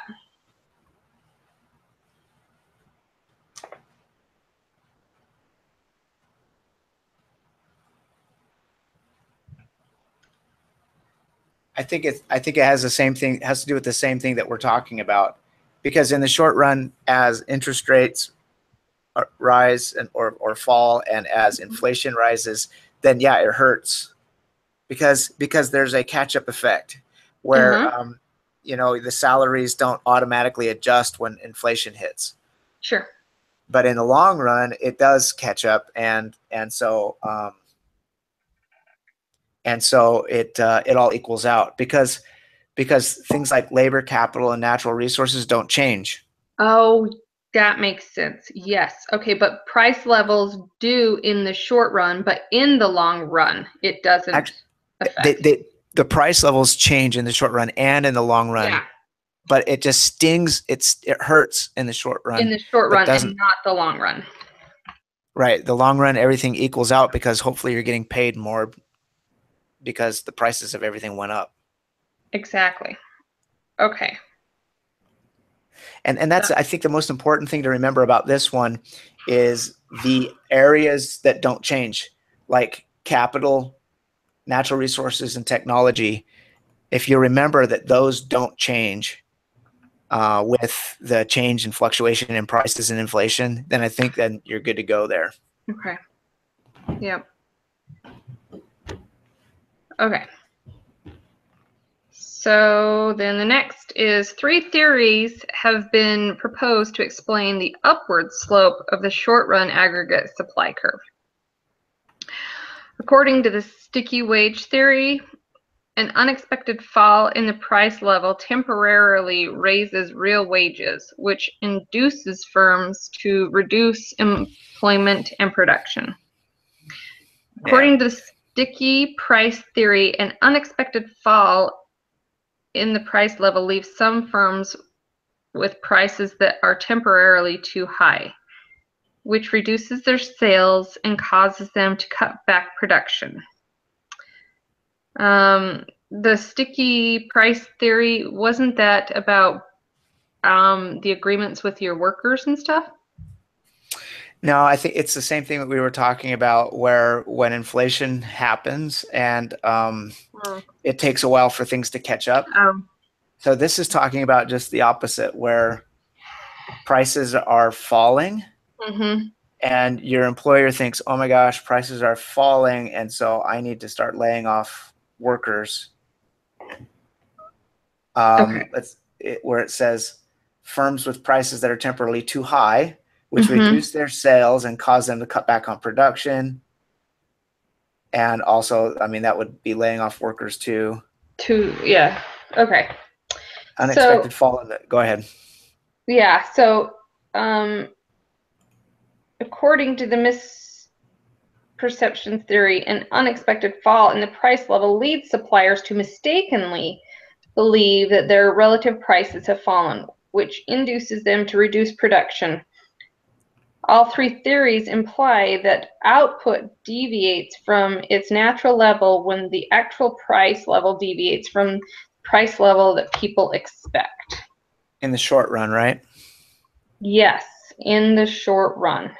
So that's why the short run aggregate supply is upward. Yeah, see, the thing is that even though prices are falling, because prices are falling, does that mean that people are using less of your product? No. No, it doesn't. In fact, it could make it to where they buy more. Yeah. Yeah, so that's what they're saying is, oh my gosh, prices are falling. I can't afford to keep producing. And so they overreact. Yeah. Okay, that makes sense. Okay. Events that alter the economy's ability to produce output, such as changes in labor, capital, natural resources, or technology, shift the short-run aggregate supply curve as well. Okay, events that alter economy's ability to produce output, such as labor, capital, natural resources, and technology, shift the short-run aggregate supply curve. In addition, the position of the short-run aggregate supply curve depends on the expected price level. Okay, what is that saying? let's see here. Alter the ability to produce output such as. So the resources will shift the supply curve in the short run. Doesn't say which direction, but I'm thinking it must be left. Well, but couldn't it be either right or left, depending on The change based on the change? depending on what the event is. Right. I mean, if it's a stimulation, you know, if it's a boost in the economy, then it would shift it to the right. And if it's, you know, like a recession or something like that, it would shift it to the left. Right. I mean, correct. Okay, yeah, exactly. Okay, so we've got that worked out, right? I think it's maybe an important point here. How it could also be in the long run as well. Yes. Yeah, how do you make that shift in the... How do you make that point? Events that alter an economy. So I guess it depends on how much things shift. Well, that's you know, just it. As to how far it would shift, depending on, or that's what's going to, the long run and the short run are going to depend on. If it's like this horrible shift, then it's going to affect the long run. Or if it's a great shift, you know, that's going to be for time and all eternity, then it's going to affect it in the long run. But if it's just like something time and all eternity, man, that's a super long run. Oh my gosh, right? So, but if it's something, you know, just a little sneeze or a hiccup, then that's a short run. But, you know, if it's like, I don't know, if a forest burns down, you know, several forests burns down, that might be more of a long run thing because it takes so long for trees to grow. Right? Yeah, and I was thinking of maybe something that hits so hard that things just nobody buys anymore because they're just unreasonable, or maybe they go out of fashion or something like that, or maybe they're replaced with something that's cheaper but better. Yeah, because of the demand. I mean, like the dummy phones instead of smartphones, or you know. So yeah, so I think we've got that. Okay, I think we've got that squared away. One possible cause of an economic fluctuation is a shift in aggregate demand. All right. When the aggregate demand shifts to the left, for instance, output and prices fall in the short run over time as a change in the expected price level causes wages, prices, and perceptions to adjust. The short run aggregate supply curve shifts to the right. The shift returns the economy to its natural level of output at a new lower price level. Okay, let's see if we can figure this out. That was a lot of words. Can you see my screen? I have to go back to you. Yes. All right. See if I can get both these things on here.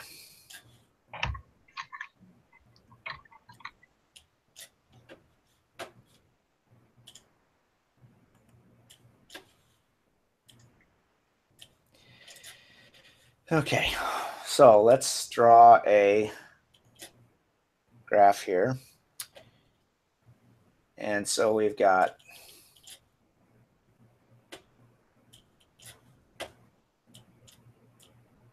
demand and supply, correct? Mm-hmm. Okay. Now, what are we... What is the event? What are we talking about here? When aggregate demand shifts to the left, for instance. So when the demand goes left. So here's the new demand curve to the left. Okay. And when that happens, the price, can we use price here, or is this always just interest? No, I think it's price. It says over time as changes. Oh, I don't know. I figured it was price. Let's see. Over time has changed in the expected price level causes weight. Yeah. See, see here it says price level changes prices. Mm-hmm. And you might think, well, that doesn't make any sense. Why does it say price level changes prices? I think the reason is because when you say price level, what you're talking about is the cost of money. Oh. And so I think that that's actually interest. Okay, so the interest. Yeah, but they're interchangeable. They're interchangeable. Mm-hmm. You can use interest or price level because that's what we're talking about when we talk about supply here. We're talking about the supply of money, right? Yeah. And the demand of and money. The demand of money. Mm-hmm. That's why these charts are so hard for me to grasp because Me too. They're so much different than what we're used to. Yeah. Okay. So as the demand shifts to the left, it decreases. So which would mean that we don't need our demand for money isn't as high, right? Yep, we're gonna go from here to here. Okay. Make a little arrow here. And that's going to decrease the price, mm-hmm.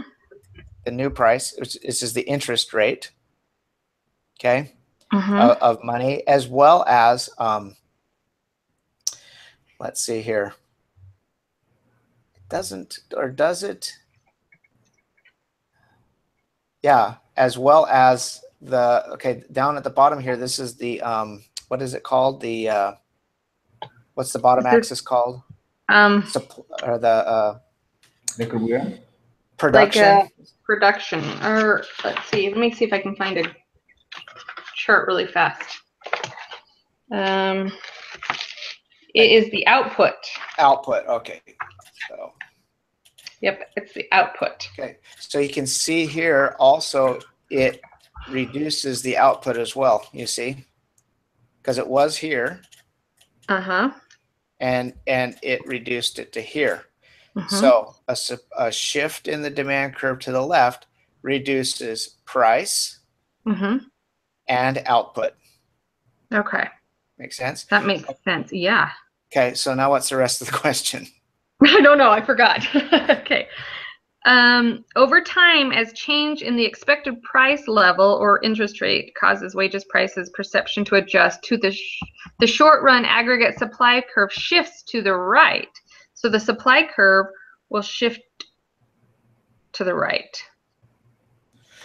Okay. So that's here.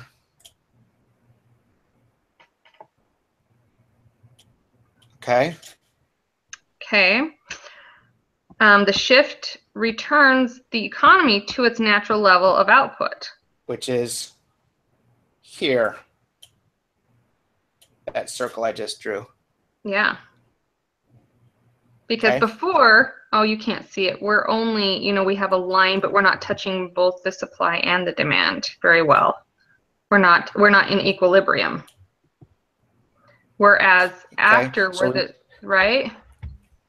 We were at 1 right up here. Yep, and that's equilibrium. Shifted to over here, and then when the supply shifted right, we had a new equilibrium right here, which is 3, which is lower. It's lower than the original one, a lower price. Is that what it says in the example? Yeah, a lower price level. Yeah, the shift returns the economy to its natural level of output at a lower price level. So basically, it's compensated. Number 3. Yeah, it's compensated. So the supply reduction compensated for the demand reduction. Right. So if you get a question like this on the test, probably be best to draw it out. Yeah. Right, and then draw your new line, figure out where the new intersection is, and then if it says then the supply curve shifts to the right, draw that line, and then they say the new equilibrium, find out where that is, and then you should be golden. And it's very important. Yeah, it's very, very important to know your left from your right. This whole time I'm like, it's supposed to be going left. As you're saying right, I'm like, he's drawing this backwards, and then I'm like, oh wait, it's right. Oh yeah, everything's backwards. No, well it's me. My mind was just thinking left. the whole time everything was supposed to go left. But no, you were absolutely right. Okay, so that takes care of that one. Let's But isn't it backwards on your side as I draw this? Because it doesn't flip it through no, Google not Hangout. really. No, because I can Doesn't it? still see that it's reduced it. Well, no, that's just up and down though. As far as left and right goes, this is my right, That's my right. and this is my left. That's my left. Yeah. Okay, all right. That's a good idea. I should do that on my graphs. Put an R and an L. Mhm. Oh my gosh. The other thing I like to do is put a D and an I. For some reason in my head, I use Deseret Industries, but what? D means decrease, Decrease and I means increase. increase. Oh, interesting. I confuse about that all the time. That's Yeah. great. No, that's a great idea. And the way I remember DS here at the top, if you got to draw it on the top though, right? Because if you do it over on this side, it's SD, which you can do. Like you can remember SD like SD card, if it's on the side. But if you do DS, I think of like the Nintendo DS. Yeah, the D and the S. Yes. Right. And the D goes down on this one and S goes up. Right, decrease. Yeah. Well, I mean the Right. demand slopes down and the supply slopes up. Right. Right. Okay. Okay, let's go. Okay, so we've got that one. The last one, a second possible cause of economic fluctuation is a shift in aggregate supply. When the short run aggregate supply shifts to the left or the decrease, the effect is falling output and rising prices. Do you want to stop there and we'll redraw it? Yeah. Okay.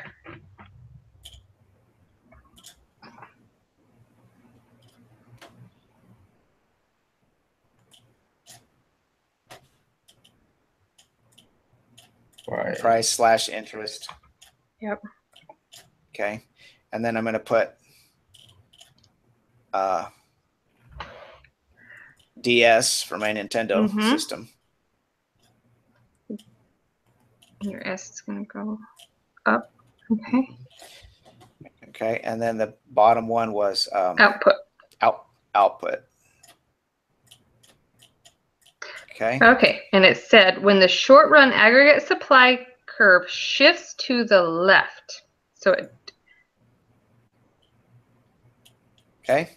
So what you have now is a new equilibrium point up here, which if you look here, this is the old one, and that was the output here. But now our output has moved to the left and right, or Right. decrease and increase. DI. Okay. Now our output has reduced. And if you look over here, this is our old price / interest rate. And this is our new price / interest rate. So our output has fallen and our interest rate has increased. Correct.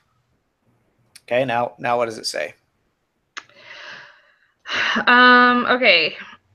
When the short run average supply to the left, the effect is falling output, rising prices, a combination called stagflation. So this means that we're Stagflation. Yeah. So over time, as wages, prices, and perceptions adjust, the short run aggregate supply curve shifts back to the right. Returning the price level and output to their original levels. Right. So that would be here. Yeah. So the demand never changes. Right. And that's what they keep trying to drill into our heads. Is that with all this inflation stuff, the demand it doesn't affect like the demand, which includes all the physical resources like technology and consumption and what are some of the others? like investment and stuff like that? Is that what you're talking about? We just read it, I think, above. Mm. Let me do this. Yeah. Oh, excuse me. Labor, capital, Okay. natural resources, natural. and technology. Okay. Okay. And that's Yeah. what it's talking about. Where those things, that would be on the demand side, right? And that would be unchanging Yes. in this case. Yes. Right. Yep. So Correct. resources equal demand curve. I'm going to write that down. Output resources. Yeah, because supply is always talking about the supply of money. Mm-hmm. I just want to make sure that I have that specific in my mind. Okay. Okay, so are we good with this one? Do you guys want to go over anything else? By the way, when you are there taking your test, Mhm. you guys know you can ask for paper, Yes. scratch paper, and you can also ask for a calculator. As long as it's non-graphing, Yeah. unfortunately. Okay. So are there any formulas or equations that we need to know with this chapter? I can't remember. Probably. Let I don't me recall. just hurry and look. Let me just browse through really fast and look.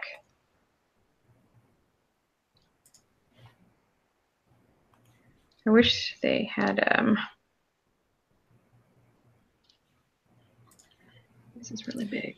What is Y? Y is Y like the output usually? I thought so. Yeah. AS is aggregate supply. AD is aggregate demand. Y is GDP, I thought. Yeah, it depends on how you're using it. Okay. I think. Then I think yes. it is GDP, but in this case, I think it's output because usually Yes. it's on the bottom. Yes, because you have your X and your Y axis. Right. So your Y would be your output for this one. So far, I'm not seeing any equations that we need to, equations that we need to go over.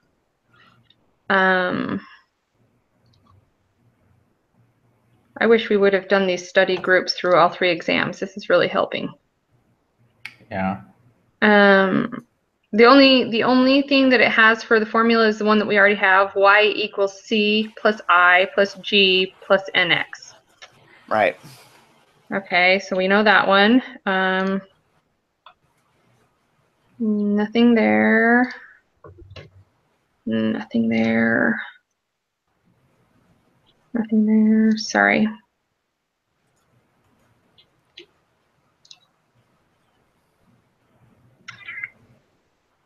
Nope. Nope. One thing they do have for an equation is, let's see, quantity of output supplied equals natural level of output plus actual price level minus expected price level. They do have one.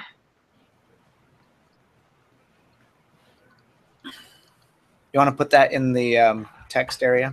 Yep, let me just if you can copy and paste it. It's in picture form, so I'll just write it. Okay. So oh shoot, come on, I gotta be able to keep them both open at the same time. So let's see here.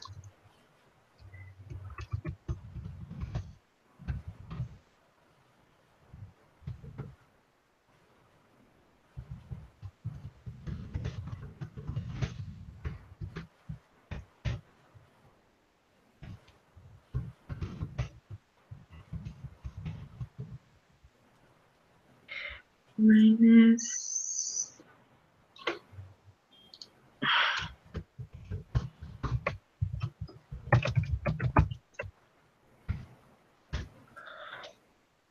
Okay. But I don't get that little A thing. It really is an A and then in parentheses actual price level. Oh, where A is a number that determines how much output. Here, I better copy that.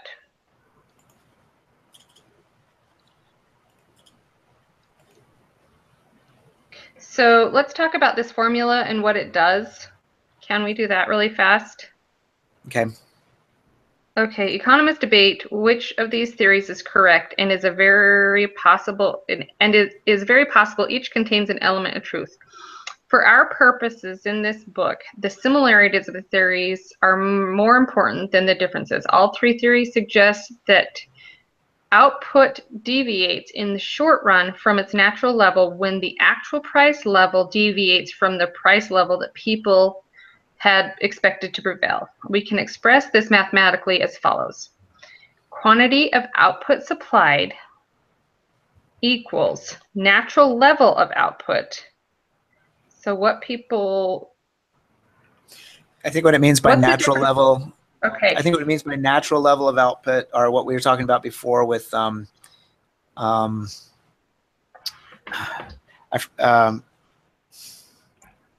is it? The natural resources. What are they again? You just... Oh, okay. Yep, the technology and technology and human capital and stuff like that, right? Yes. So the quantity of output supplied equals the natural level of output times or plus where A is a number that determines how much output responds to unexpected changes in price level. Where would we get that number though? Would just be given? I would assume so. Okay. And then that times the actual price level minus the expected price level. Okay, I think I have it. I will definitely write it down, but I think I have it. Does that make sense to you guys? Are you good? Yeah, I hope I don't need it. I hope I don't either, because it doesn't make a whole lot of sense. Okay, so there's one. Okay, I'm just going to keep skimming to see if there's any more equations. I hate equations. I hate math. I don't speak math at all.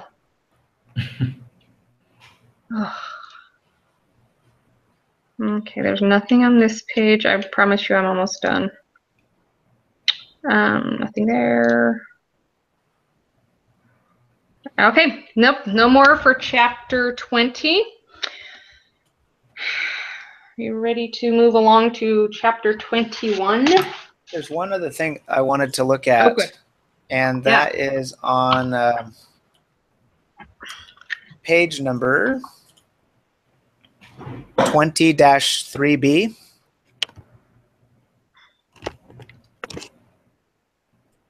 And on that page, it talks about why the demand curve might shift, and I think there's some good examples here that we probably want to add to our list. Okay. Let's see here. So an increase in consumer spending. So I think we want to add that. I'm just going to put consumer spending. Mm-hmm. Okay. And so then the increase would be goods and services. So I put G and S for goods and services. Yes. Okay. It's G and S demanded.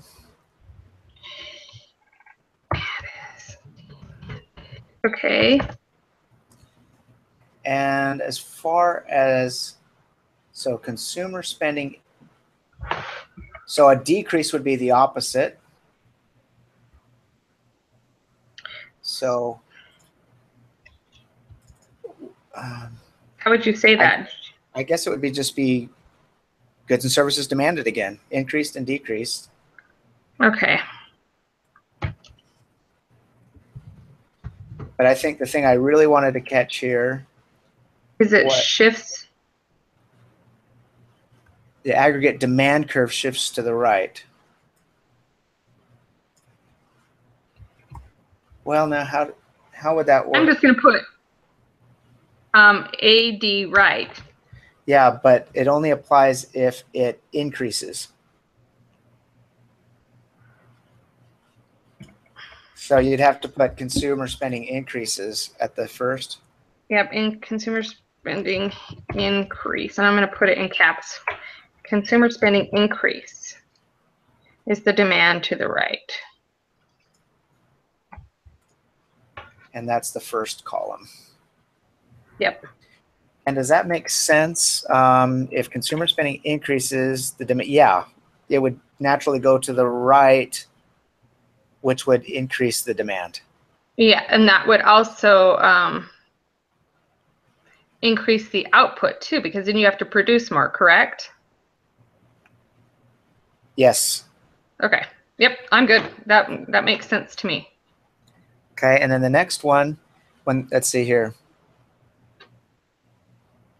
When government cuts taxes, I think I already have this one on the list. If you go to taxes, and it says people will spend more. Let's see, what do we have under taxes? Yeah, we have taxes decrease there. Household spending. And it says the aggregate demand curve will shift to the right, and that's what it says here. So we were good on that one. Okay, and then tax policy. I think I have tax policy too, don't I? No, I don't. Maybe not. No, I don't see tax policy. So Okay. let's put tax policy. And it increases. For example, investment tax credit. Let's do that instead. Instead of tax policy, let's put tax credit. Tax credit. Mm-hmm. Why does it keep doing that? Okay, tax. Which one are you on? Are you on shift arising from changes in consumption? In that paragraph? Can you see my screen? Oh, no, because I put you down. I'm right here. Tax policy. It's still on page 20-3B. Oh, yes, it is under shifts arising. Okay. Okay, so let's. This is under investment, yeah. Yep, tax policy. So we have tax credit, and it is going to increase. Let's see. For example, investment tax credits increases the quantity of investments of goods the firm demand at a given price. So what are you going to put? Increase quantity of investment? Uh-huh. Oh, I put it in the wrong area, though. B is increase. Quantity invest.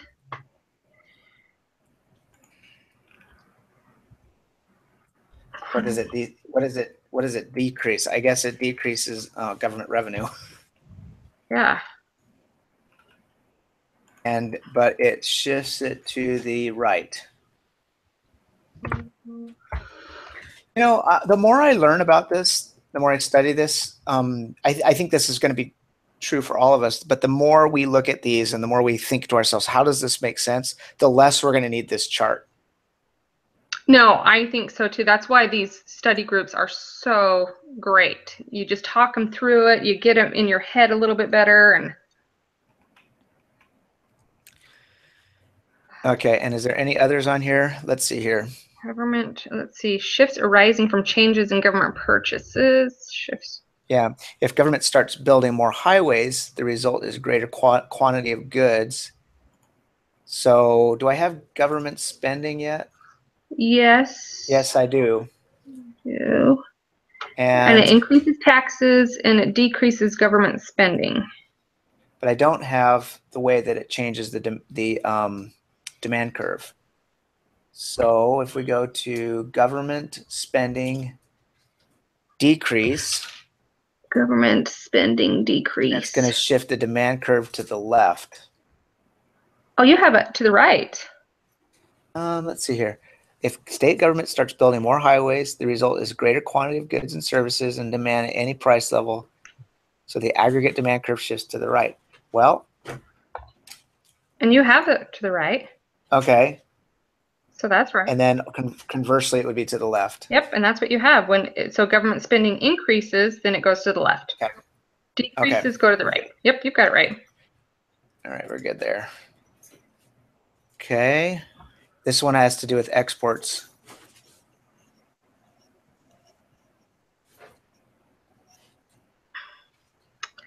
Any government changes in net export for any given price level also shifts the demand. For instance, when Europe experiences a recession, it buys fewer goods from the United States. This reduces net export at price level and shifts the aggregate demand. So what if we did like net export decrease and then maybe a net export increase? I think I normally start with increase just to be consistent. That's fine. And then net export decrease. Okay, so when net export increases, what increases?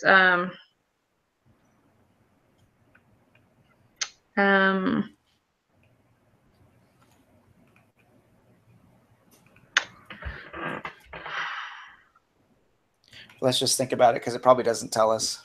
No, it doesn't. So when our money supply increases because we gain more money, right?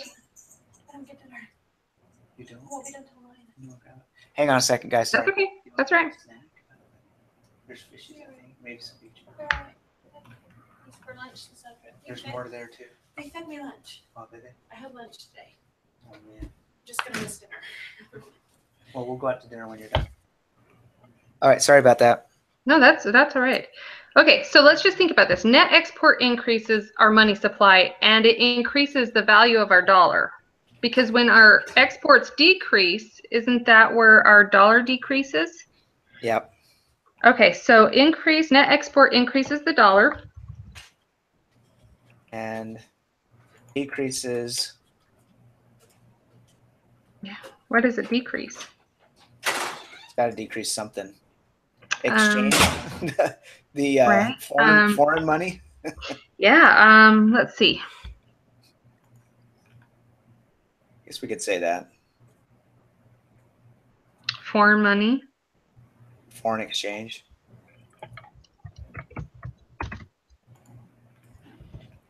And that moves to the left. Demand curve, right? Yeah. When it shifted to the right, isn't that an increase? Yes. See? Yes. I'm looking at my right hand. I promise you I know my left from my right. Okay. Okay. So then the net X decrease. Net X decrease. It decreases the dollar. And let's see, reduces. And there's more. Net export can change. Suppose, for instance, I don't think foreign exchange. I'm going to put foreign money. I think I am too, because there is a foreign exchange.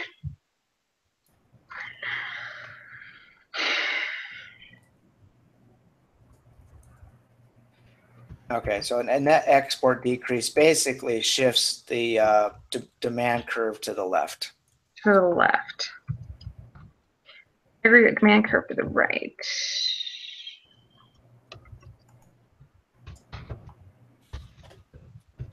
And I think that's all of them I had on this page.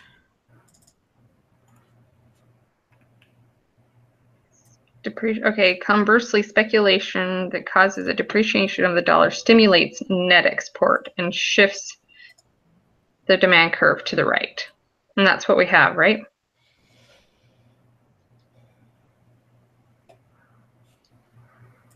Conversely, net export decreases. Mm-hmm. You said when net export decreases, it shifts it to the right? When net export, okay, conversely, speculation that causes a depreciation of the dollar stimulates net export. Oh. That's net export increase. Yeah. So that would be right. Yeah, to the right. Okay. Yep. Okay, that's what we have. Okay. Okay. Anything else, or you want to move on? Move on. All right. Prosner, are you good? Yeah. All right. Chapter 21. Woo-woo. 21. I'll go to chapter review. I'm gonna have to do this quiz tonight. I forgot to do this quiz, Prosner. Which one? The last one? They put it last week? Yeah, Yeah. it's late. Oops. Looks like I can Still still. open? It looks like I can still do it though, so that's good. It's still open? Yeah, it's still open. And I don't think Oh. they're worth very many points either, though.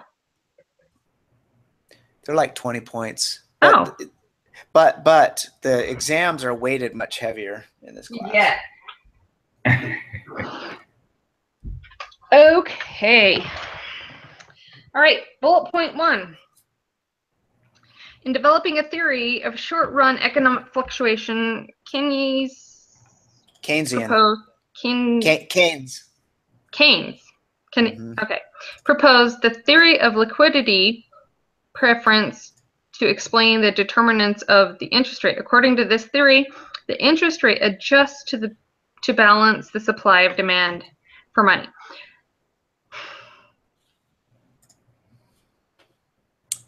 That kind of makes sense to me, but when I try and grasp it in my brain, it kind of slips away. Okay. I get what is the theory of liquidity? Isn't that where cash is more liquid than bonds and stuff like that? Yes, but I think there is actually a theory of liquidity that we need to discuss. Let me see here.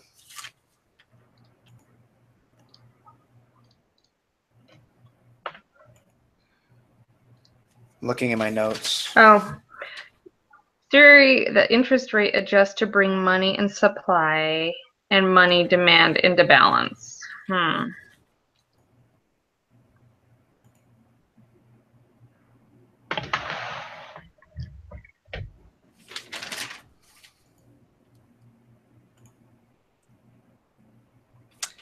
thought for sure I had this. Let me just.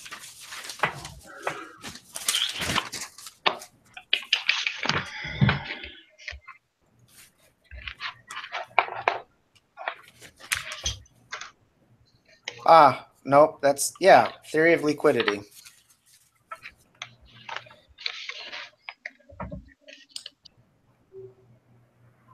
Theory of liquidity preference, or the theory of interest rate. The money's supply.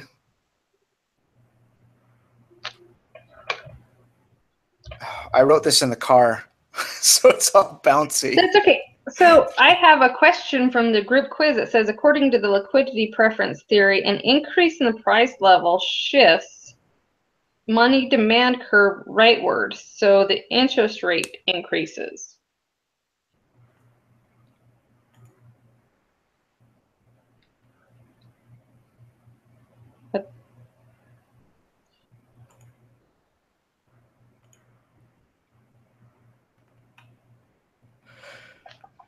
Okay, here's what I have on the theory of liquidity, right? Liquidity preference. So you're absolutely right. Liquidity preference has to do with how you hold your money. Mm-hmm. Whether you want to stick it in your couch or invest it in stocks and bonds, okay? Mm-hmm. Now, based on what households do, it's going to change things. Okay. So household money demanded reflects its preference for liquidity. So on money demand, we have money held in liquid form. Mm-hmm. And that money earns 0 interest. Yeah. Bonds pays interest, but not as much. Exactly. So here are the variables that influence the money demand. Y, R, and P. Y meaning real income. R meaning interest. And P meaning price, I guess, in this case. So as Y goes up, that's the income. As the household income goes up, there's more money. Mm-hmm. This increases Y, and this will increase the money demand. And the money demand comes from consumption investment, Investment. government spending, and net exports. Okay.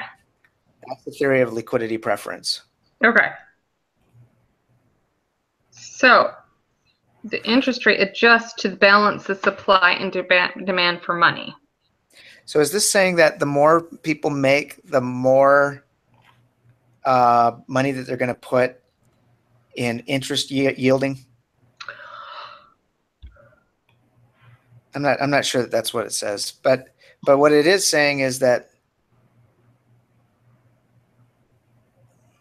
I think it's what it's saying is just like as the demand for money goes up, then the interest rate counterbalance, or as the demand or as the supply of money goes up, the interest rate counterbalances the demand for the money. Okay. But I'm not positive. I totally just made that up. Okay, tell me again the question you found in the quiz. Okay. Oh, in the quiz it said, according to liquidity preference theory, an increase in the price level shifts the money demand curve to rightward, so the interest rate increases.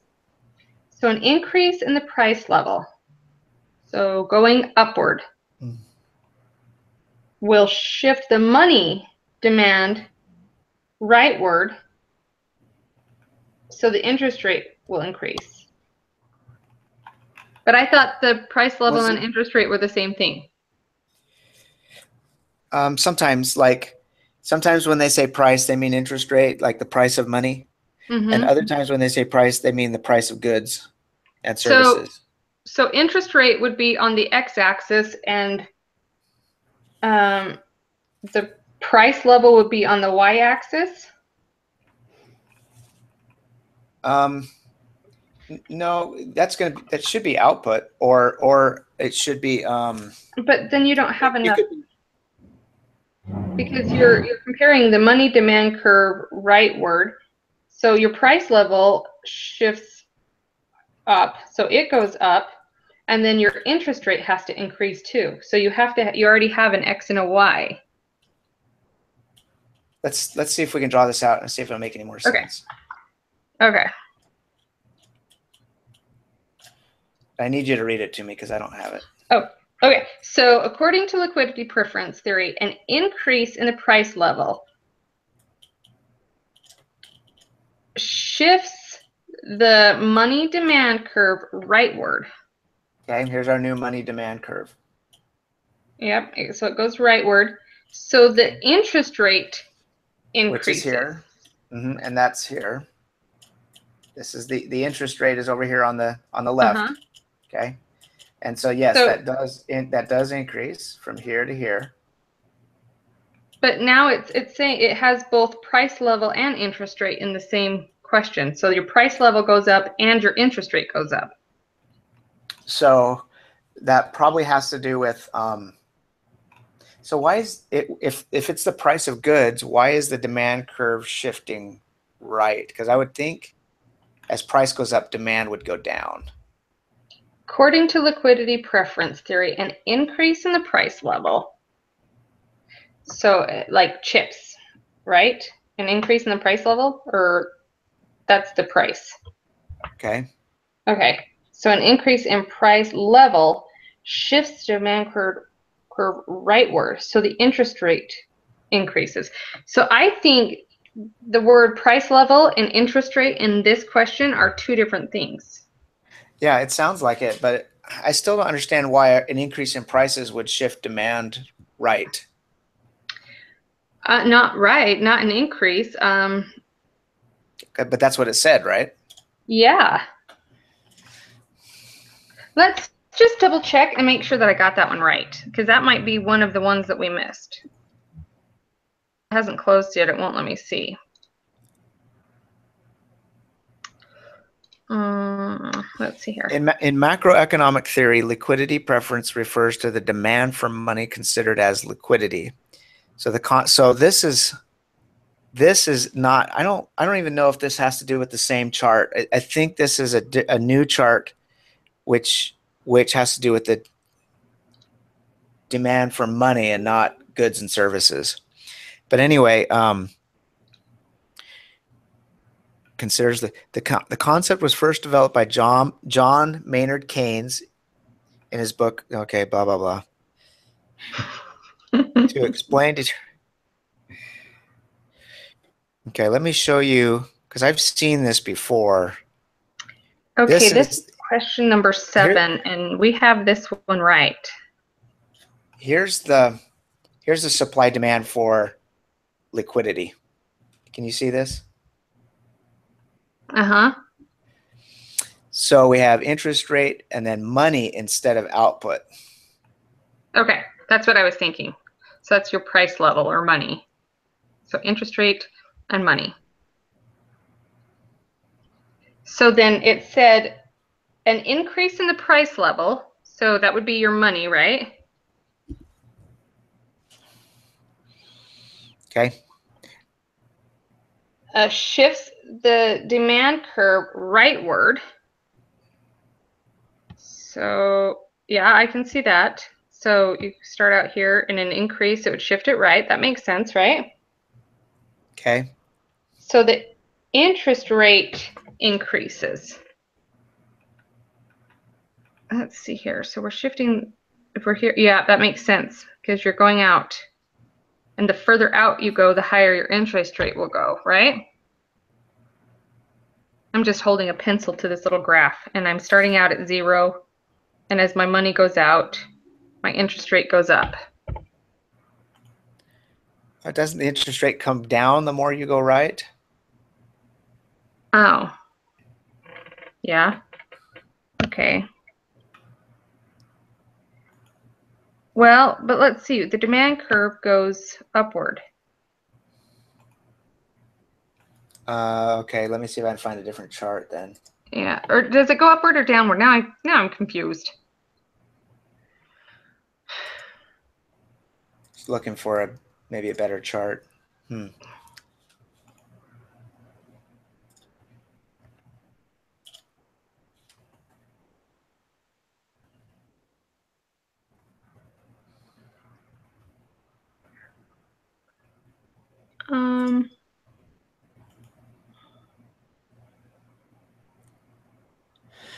Yeah, I'm a little confused on this one. So which way does the demand curve go? Does it go up or down? Normally? Like in this chapter terms. Well, normally the demand curve slopes downward. Mm-hmm. Okay. So if the demand curve shifts right, I could see how that would raise interest rates. Can we draw this out together? So I'm not as familiar with this one, but sure. Okay. So the demand curve is. Hang on. That's right. I'm just talking it through. Okay. So the demand curve slopes down. Mm-hmm. Demand equals down. So that's the demand, right? Yeah. And then here's the money. Here's the money. And here's the interest rate. The interest rate. Okay. So and it's saying an increase in the price level. Okay. Which is going to increase the amount of money needed to buy it, right? Yeah, I'm guessing. Okay, so that's going to shift it this direction. Yeah. Right. Okay. And it shifts, and so the interest rate increases, but I don't see how that. Yeah, to me, that decreases. Huh. Well, maybe it's nope, because even on this chart next to you, it shows that it's decreasing. This is the last chapter, right? Yeah. Chapter 21. Let's see if I can find it on the video real quick here. Okay. No.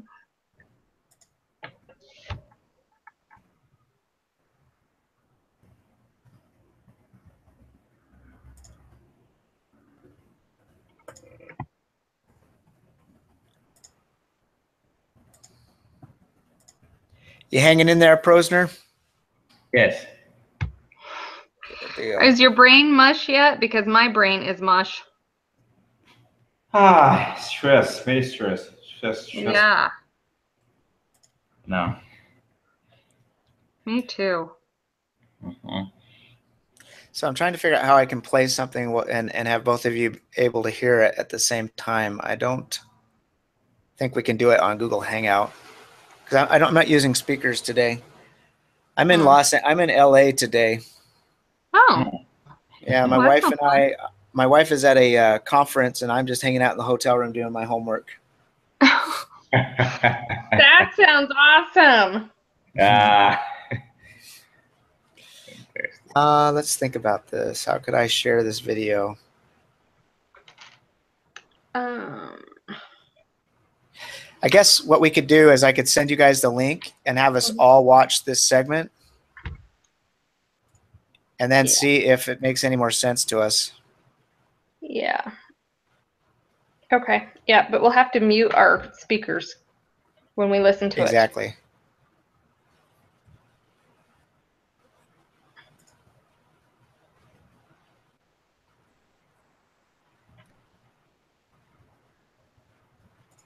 I lost it, so give me a second. See if I can find it Okay. again.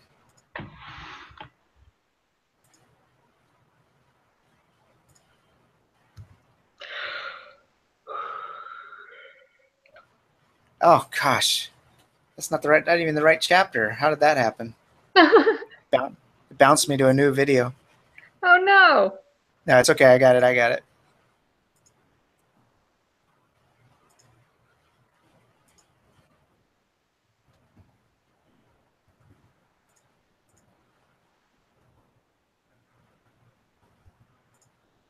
Okay.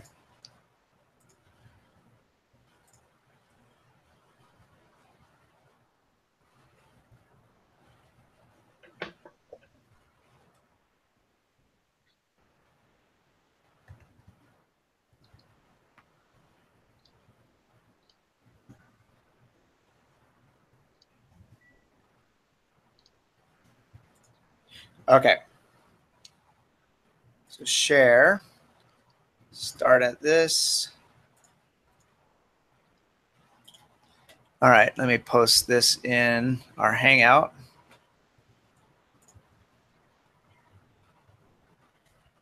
Okay, go ahead and mute your speakers and just listen to the section on the liquidity effect. Does it start out right at liquidity effect? It does. Okay. I just type done when you've finished watching it. Okay.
Okay, I'm done. I think it left me more confused. Prosner, you there? No, he checked out. Oh, he did? Oh. Yeah. So I don't see how this question 7 is right then. Read it one more time. Okay. Slowly. According to liquidity preference theory, an increase in the price level shifts the money demand curve rightward, so the interest rate increases. Hang on. Yep. An increase in the price level shifts the money demand rightward. Yep. Okay. So do you know why it does that? No. Okay. So in the video, it talked about how the more the more we make, the more we need to spend. Yeah. And so the more we want to spend, the more we cash out our stocks and bonds. Uh-huh. So that's why it moves the demand curve to the right. Okay. Okay. I get that, but I don't get how the interest rate raises. Because if you're at like this point on the demand curve, right, then you have a new point on the interest rate line over here. Do you see that? Oh, yes. See, the hard thing for me to understand on this, which I got from that video, but the hard thing for me to rack my head around is when people make more money, they start cashing out their stocks and bonds. That doesn't make any sense to me. And maybe it's because I've never had that much money. Right. But I think they're also what goes hand in hand, because that didn't make sense to me either. But I think they're cashing out their chances to invest in stocks and bonds.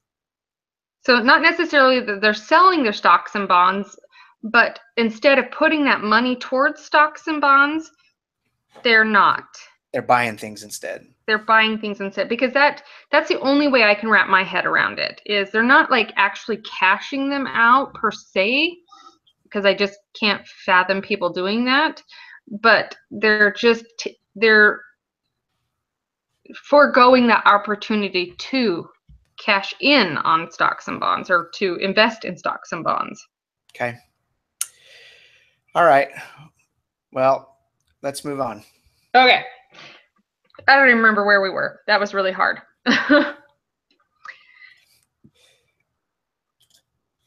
Okay, so the next bullet. An increase in the price level raises money demand and increases the interest rate that brings the money market into equilibrium. This is lesson 13, right? Yeah. Sorry, I never really got to the book yet. And what page are you on?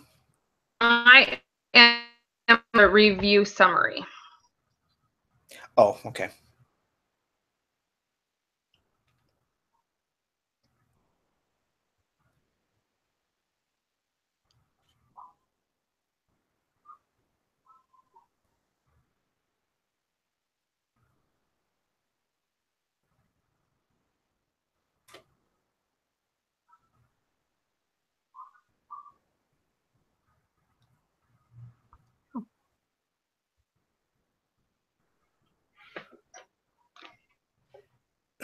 It's my hotel internet here.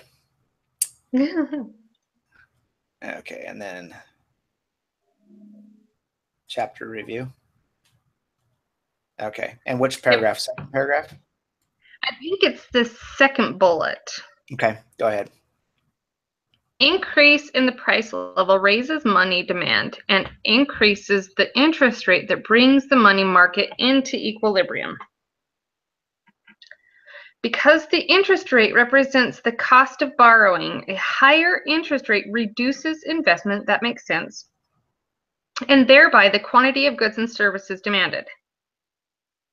The downward sloping aggregate demand curve expresses this negative relationship between the price level and the quantity demanded. Yeah. So basically it's saying that the more people make, the more the interest rate goes up, the demand goes up, but then because the interest rate goes up, that pulls things backwards. And I think there's a name for that. It's called, we're probably about to get to it. I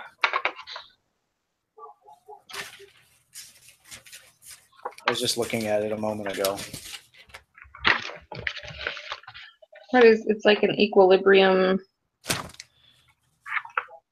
I think that's, let's see, fiscal expansion raises interest, which reduces investment. That's the crowding out effect. Yeah. So did you understand that from the lesson, the crowding out effect? You good on that? No, I didn't, but I think I do now. Well, I don't know. Why don't you explain it a little bit if you don't mind? Well, that's just the thing, is that as the income rises, the demand shifts to the right, and that increases demand. But at the same time, you're increasing the interest rate, and that keeps people from investing, and so that pulls it back a little bit.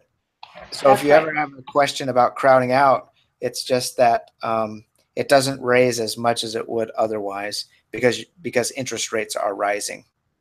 Because interest rates are rising and turning people off of investing or borrowing.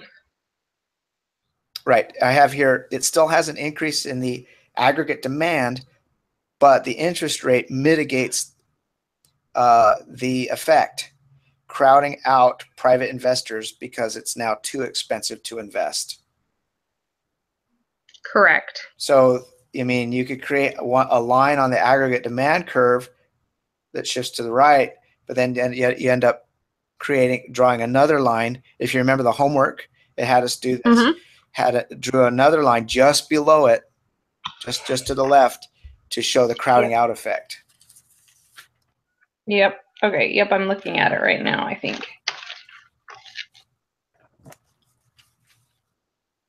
Okay. Okay. Yep. All right. Are you good with that one? Do you want me to move on? Nope. I think I'm good with that one. Okay. Policymakers can influence aggregate demand with monetary policy. An increase in money supply reduces the equilibrium interest rate for any given price. Because a lower interest rate stimulates investment spending, the aggregate demand curve shifts to the right. Conversely, a decrease in monetary supply raises the equilibrium interest rate for any given price level and shifts the aggregate demand curve to the left. So, let's see. Policymakers can influence. So this would have to do with like tax breaks and tax hikes, right? Yeah, I think it's important to separate policy, monetary policy, from fiscal policy, which is the next one down. So monetary policy has to do with the money supply. Okay. Selling stocks and bonds or buying stocks and bonds. Fiscal policy, I believe, has to do with tax shifts. Okay. But I'm wondering if we should put this on the chart. I think so. Okay. I mean, which part? The fiscal and the both, but I think we might already have it because it says an increase in the money supply reduces it. Yeah, because I think money supply is already on there. If you look. Money supply increase and decrease. Yep. Mm-hmm. But what way does it shift the demand curve? Like a money supply increase, does it say it shifts the demand curve there? Oh, okay. It doesn't on the no. It does on here, but it doesn't on the graph. So. Right. That's what I meant. So it says conversely, a decrease in money supply raises the equilibrium rate. So let's talk about money supply decrease. For any given price level, shifts the aggregate demand curve to the left. So it goes left. Oh, the other one must be right then. Increase would be right. Okay. So then let's see. But that's for monetary policy. Do we need to Correct. put that in there? I mean, if you want, you can. I think I'm okay on that, though, between monetary and fiscal policy. Just remember, monetary policy is change in money supply. Okay. And a decrease in government purchases or increase in taxes. Well, you have that. You have tax increase and decrease. So a decrease in government purchases or an increase in tax shift the aggregate demand curve to the left. So an increase in tax shifts it to the left.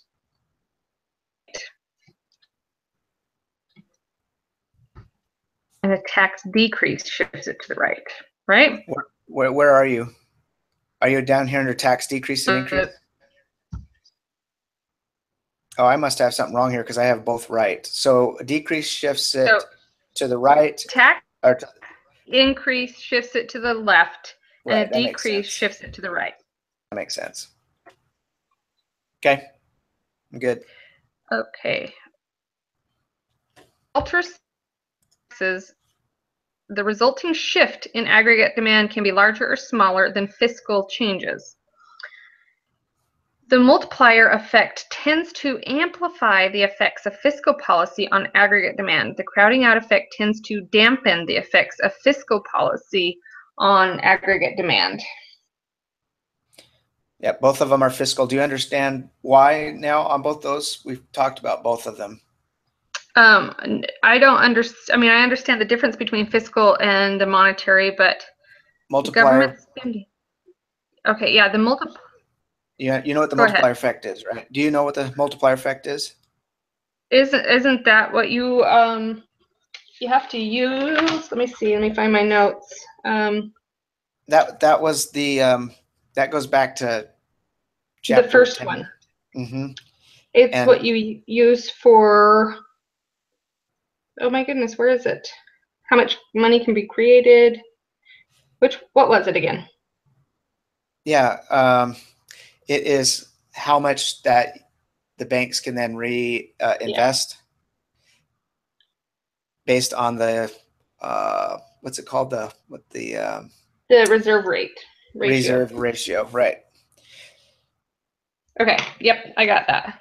Okay, and then the crowding out effect is just how as demand increases, the interest rate increases, and the investors stop investing. Okay, that makes sense. So that's what dampens the effect of this fiscal change, right? Yes. Okay, that makes sense. Okay.